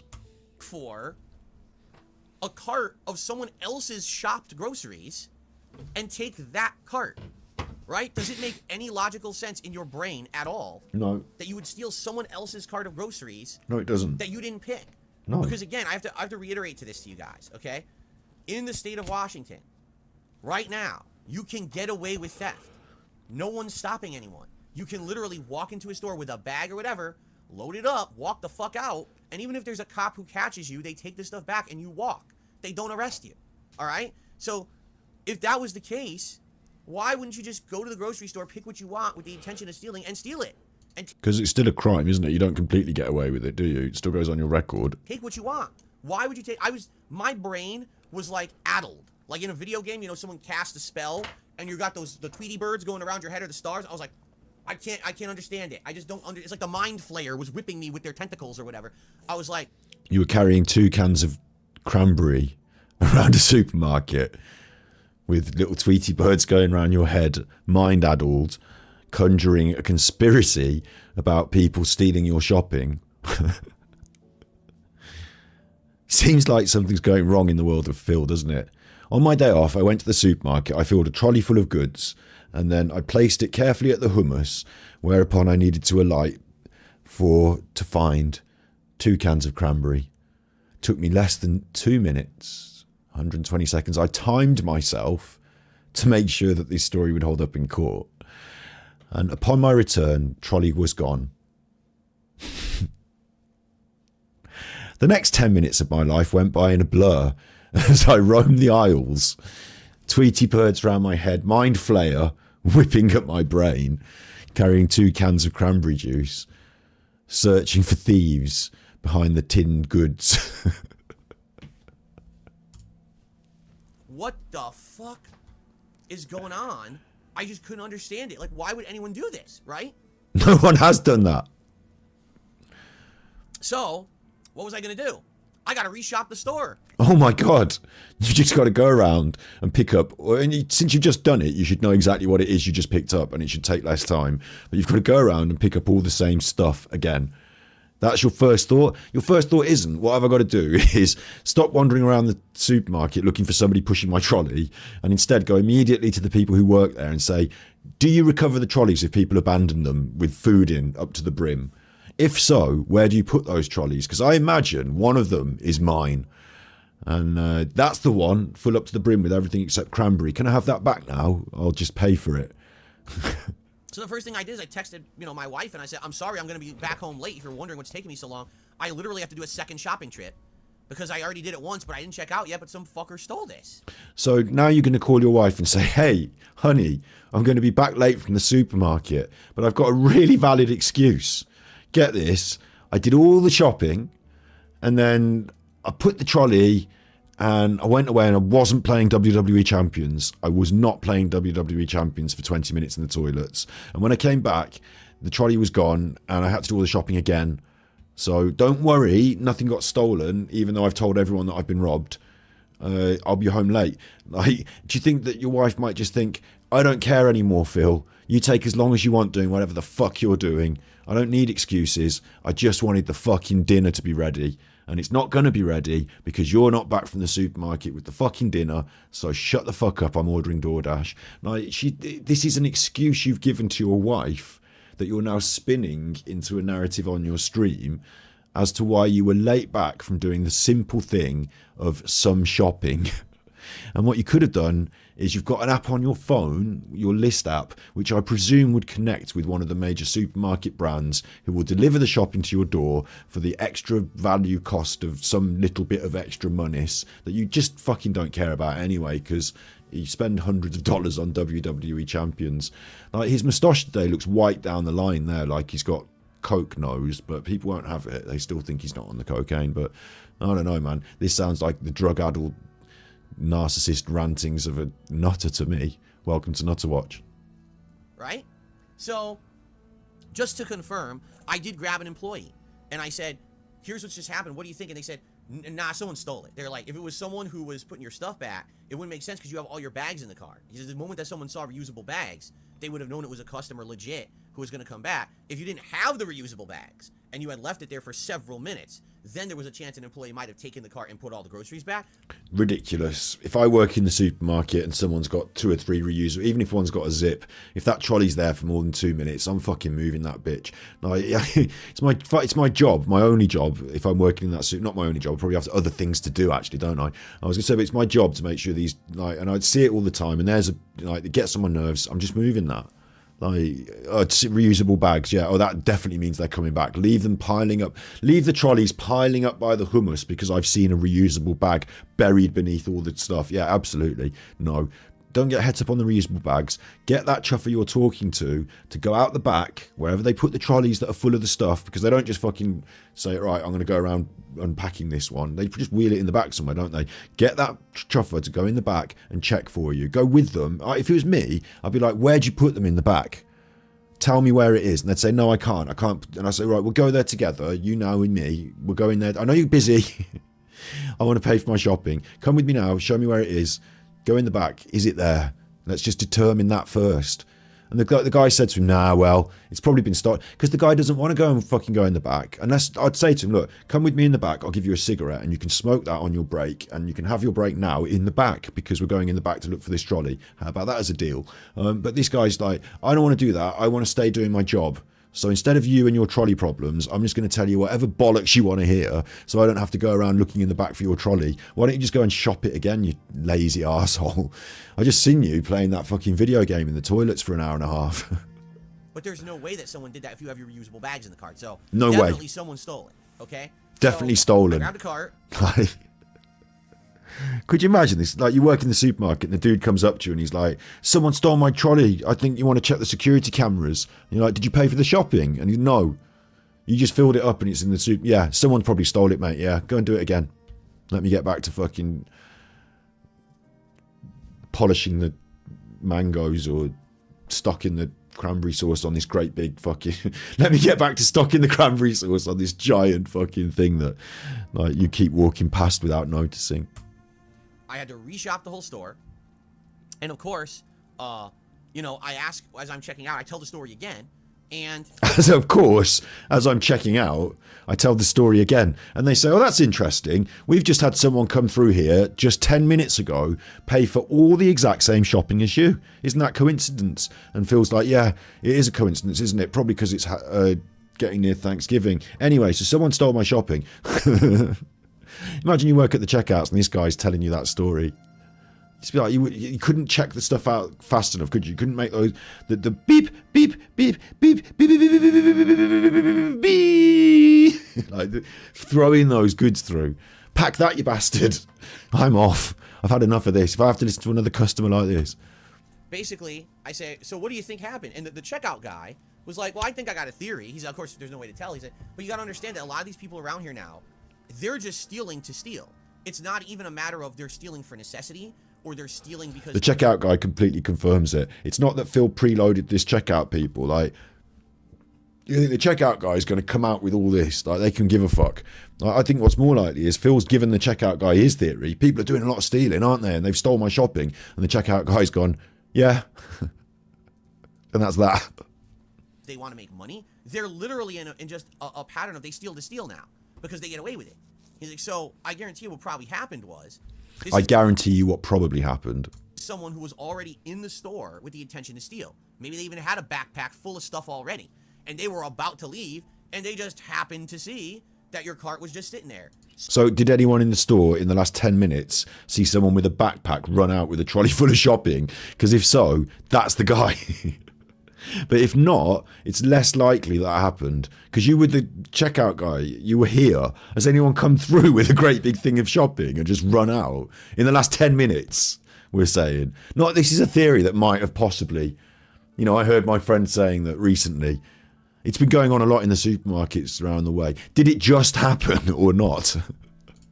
So, I mean, to them, that's just the bonus, right? Like, that's... If they're already getting some kind of like an endorphin high because they're a kleptomaniac. They're just out to steal anything. Very interesting question in chat. What have you stolen, Phil? Yeah, is it possible that Phil had loaded up his trolley and decided to steal the cranberry and has been accosted for stealing the cranberry, and it turns out you just get let off, so he's managed to get away with it, but instead of coming home immediately with all the shopping, has been forced to go through all this rigmarole. And now he's come up with a strange story. I don't know. No, that's a bit of an outside chance. I think much more likely he's filled up his trolley, he's left it parked by the hummus, he's fucked off to play WWE Champions, he's spent 20 minutes in the toilet, they've moved his shopping trolley, it's gone, he can't get it back, it's gone, he hasn't got the social skills to find out, so he's resorted to jumping to the most paranoid conclusion and then doing the shopping again, ringing his wife and saying, sorry honey, dinner's late because I'm a fucking idiot. And she's just thought, well, at least I get to spend another 40 minutes without you in the house. And now they've got a giant cart sitting in front of them with a bunch of groceries and reusable bags and everything. Who even cares if they ever use it? They could literally push it out to the lot, grab 4 items out of the cart, and leave the rest. Just push it down the block. Fuck it, they don't care. Push it down the block. Yeah, push it out to their car and start loading up the reusable bags with all the stuff now. But this is the rush that they get. This endorphin rush from being a kleptomaniac. Endorphin rush from going in the supermarket and running off with someone's trolley. Right? Right? So, and I was thinking about it. I was like, now certainly that doesn't make logical sense. No. But I don't think there's logic behind these actions. That's what you mean. You mean you're just making up a load of shit. When you get to a point where crime is so rampant and accepted, now it becomes a commonplace thing that humans do, and there's probably an entire subculture of people in this state that are just so used to doing it and getting away with it. It's just their daily routines, right? I go to the store, I load up my bag, I walk out, I go home, I see what I got, I throw out some shit I don't want, I sell what I don't want, I keep what I want. This is their life. They're just okay with it. Any opportunity they have to grab anything, they just take. Who's this they? It's like a gang of hyena monkeys, what they call them, howling. You know, in the films, like that. You know, or in the telly where they go to like this place and the monkeys come and steal the peanuts out of your hand. Like, oh, I've got my monkey on my shoulder. Oh, it's took me ham sandwich. Like a gang of hyenas running through the supermarket, stealing people's trolleys, rifling through the goods you've yet to pay for, ripping you off, total of nothing, no sense. People that just wander in and wander out of the supermarket these days, filling up their bags, not paying.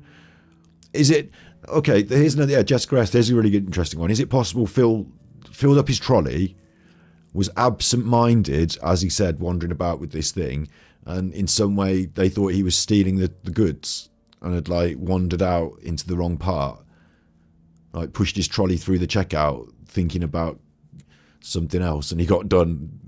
People are stealing all the time. Maybe he tried to steal the goods. Again, very outside, just ideas worth thinking about. Some of the detractors do get a bit eggy if you don't stick to the truth. But again, I would say that what Phil says is not necessarily the truth. So we have to try and do some inferring somewhere along the lines. And for me, Phil's Day Off is one of my favourite things that I think I would like to start covering. So for no reason. There are probably people that'll steal something. I don't want it. They just throw it right out when they go outside. But they stole it. So they got their endorphin rush for the day because they got away with it. You know what? So they threw it on the ground. So why don't you go outside and pick it up if that's your shopping? If I were you, I wouldn't have paid for all that shopping. I would have gone out around the parking lot and looked for a great big trolley load of shopping with 2 or 3 items removed, packed it all into the reusable bags that are there and just driven away with your shopping. Someone else did the stealing for you and they didn't even want the stuff.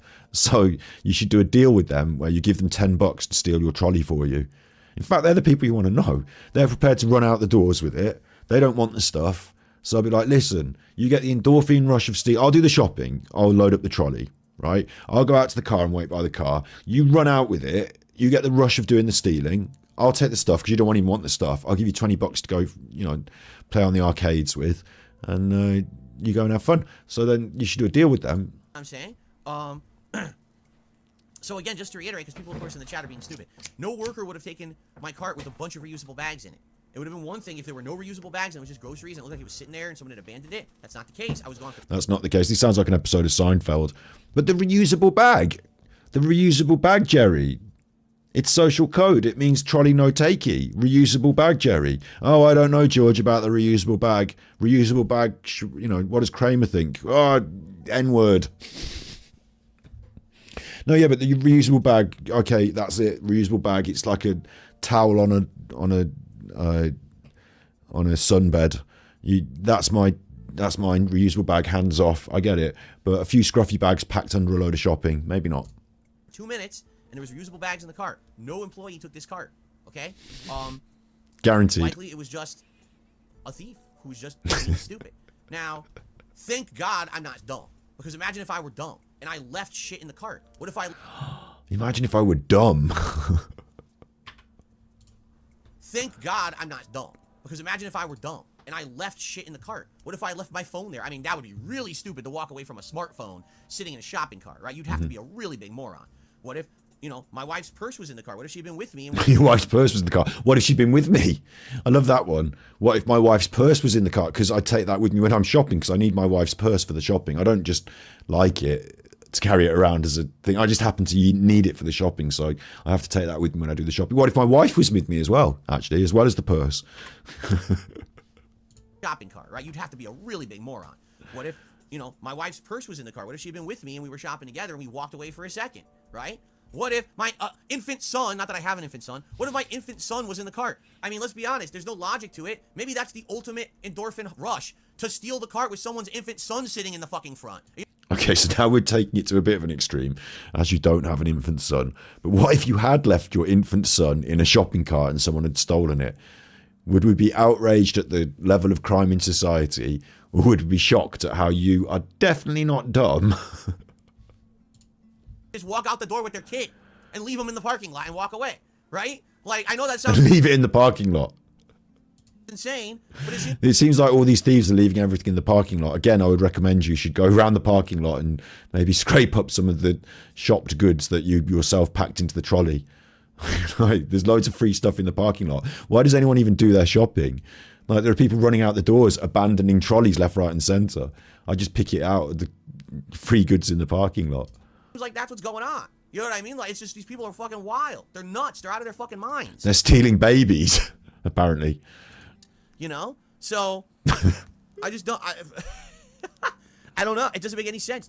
And who are these people? I wonder myself. I do wonder if these people is because he can't be officially overtly racist anymore. But I wonder who Phil ascribes the crime wave to, because we know, subversively, deep down, he said it in the recent interview with Side Scrollers. It's something I like to pick up on. Is he said the jokes still click. I just can't say them anymore. I have to sort of self-edit. So we know he's got a racist streak. I wonder who these people are that are stealing babies. I still don't understand it.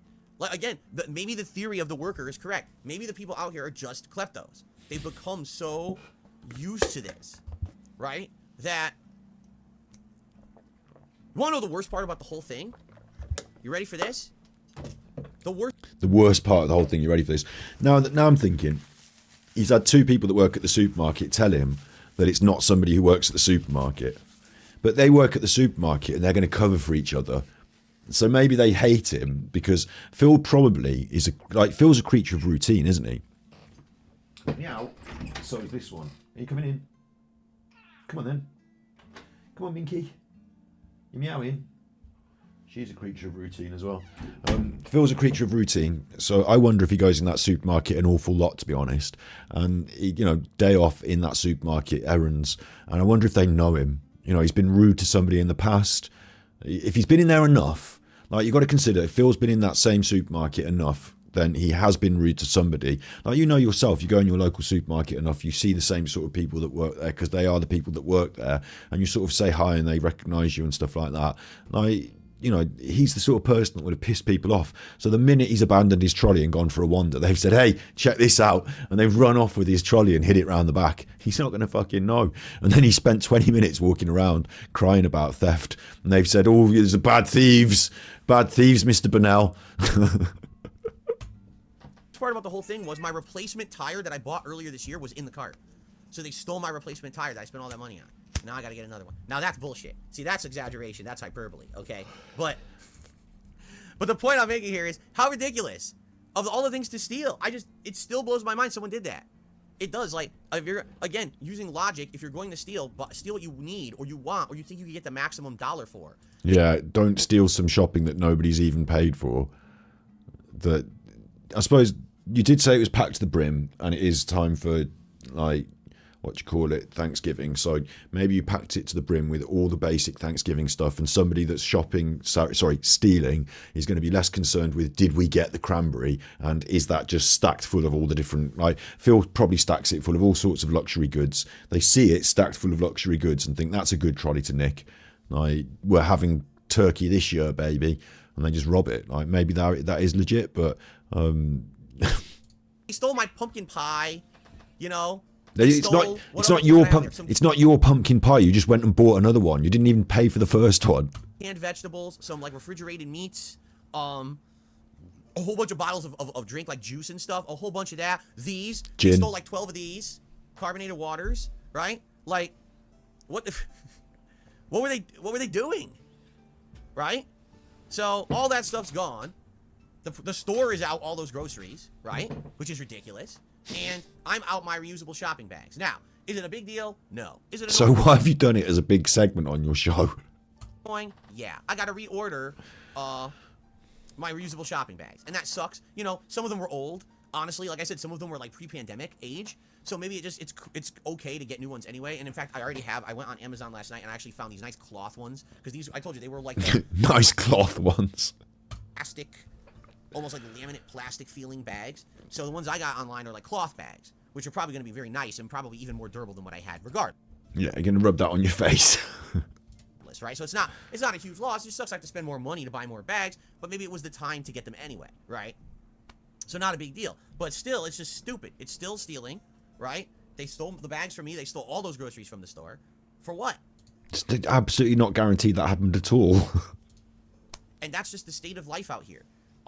It sucks. It's out here in the Wild West. By the way, just so you guys know, this is not a political statement. People out here who are liberal have had enough. It's not just, it's because it's conservatives against liberals, right? And so the conservatives want law and order and the liberals want everything free. And because of that... Feels a bit like somebody read an article in one of the newspapers about how thieves are on the rise and maybe has contrived a story on his day off, trying to shoehorn some political conversation in for a little bit of drama and to test the water politically, because he wants to maybe move into politically motivated React content.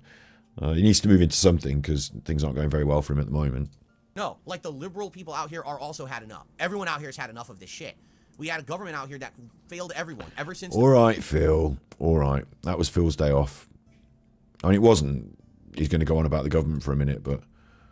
I don't believe that it's the police's fault. That crime is that they can't do anything. They can't do what they need to do. They happy medium where you find the balance of what's going to work and it's best for everyone. It's America for the last 3.5 years. You motherfucker, fuck you. And you want to know why? You fix these problems. I'm sorry, I just can't live like that. You know, I can't. To me, I feel like there's ways that we could fix these problems. Brilliant. That was the day off. It degenerated into that. So I just wanted to cover that because it was fucking ridiculous. And I like doing Phil's day off. So there's Phil's day off, DSP Gaming. You wanted to find out, finally, I guess, for today's episode of Nutter Watch, as we chill down, because we've been on now for over 3 hours. You wanted to know about Bin's other channels, and I don't know about that. So how would I find out, essentially? Like, do you want me to search for them? I know that, like, in other news, Bin's been binned off. Obviously, I'm writing bin, and that's the wrong thing to write, isn't it? Like, what were they even called? I didn't even know about other channels. They're still there. I don't know. There might not be her channels if in her name. There might be in other people's names if they're still there. Like, I don't know which channel, because I don't know what it says when you go to her channel where it went, what it says, because I don't know the like URL or whatever. So I was just told her, her actual channel's gone, and it seems to have gone. So she's not a major feature of my life. Bam Bam Big Mouth 2.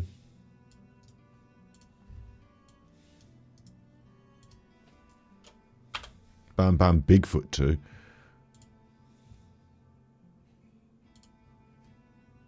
I'm Not a Liar. Video called I'm Not a Liar. And that seems to have last been updated 2 years ago. So my guess is that she doesn't still know the login. Like maybe she's got the login written down somewhere, but if it's a 2-year-old channel, like how many of you know your password from a 2-year-old account on something? So she's probably got a second account there, subscribed on a different, like arranged on a different, like if you're going to get shut down for the bad things that she got shut down for, then you're probably getting shut down for all of it gone, like Alan did. So my guess is this is under a different email address and account, so to speak, and so it's not officially gone. But I suppose if YouTube shut her down for serious stuff and they were made aware that this is the same person, it would count as ban evasion and would also be removed. And then my other guess is that she doesn't remember how to get on it because it's 2 years old. Like, if you last time you've uploaded or done anything on the thing was 2 years, do you still have the because you have to log out of your YouTube that you're in to log into this one. So maybe she could figure it out, maybe she could find it out, but yeah, that still exists. It's just if you've got whatchamacallit, Trish is doing a premiere now, look. Aries to Pisces. If you've got what's the word? If you've got one account and lots of channels on the same brand account, then they will go at the same time, I would think, if you've done something serious. So that's maybe a backup burner account. Is Detractor Bean still running? How long have they been rolling? With Olio Intent.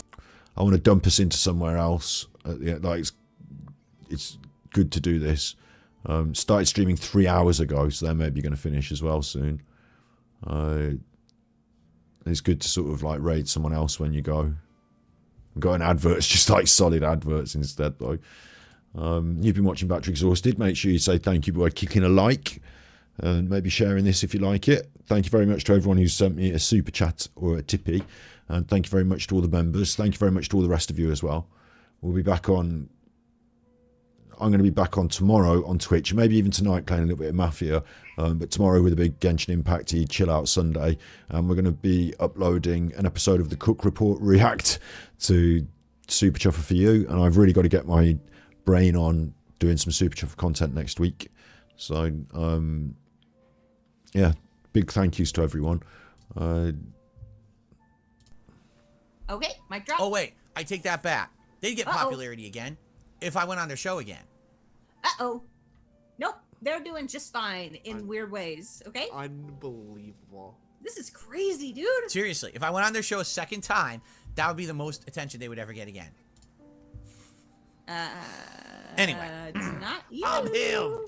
Let's continue. I was him. More content or more support. Adam. Paging Dr. Freud. Dr. Freud. Oh. Let's continue. More content or more support. Adam Outlaw just became a member. Thank you to Adam Outlaw for the membership. I appreciate it. Okay, so I have set it up to bin it off into that. Thank you all for being here. That was Nutter Watch. We might try and do Nutter Watch more regular Friday, Saturday, probably Friday, but like this, with lots of fun and lots of different characters rather than just, oh, Alan's boring for an hour and a half when he's talking racism. Oh, it gets down, it gets dire. Like, have a lot of fun. Like, pick out all the fun bits, and I'll still cover all the, the Alan show, so you won't miss Alan's stuff. But I intend to not do so many live streams constantly about him because I can't be arsed with it, and instead to try and pick out the most fun bits. Of course, you've got videos from yesterday if you want to catch up on them as well. The pill popping confession and dancing on Bin Bin's grave. Dancing on Bin Bin's grave, I think I may make it into a members only one after the end of the weekend because she's a bit of a nutter, and like, why do I need videos about her on my main thing? Like, so I might just make that members only later, but get yourself watching it while you still can. We're going to dump into Detractor Beans, and you be good, my little pucos. And remember, if you can't be good, you're naughty. Meow.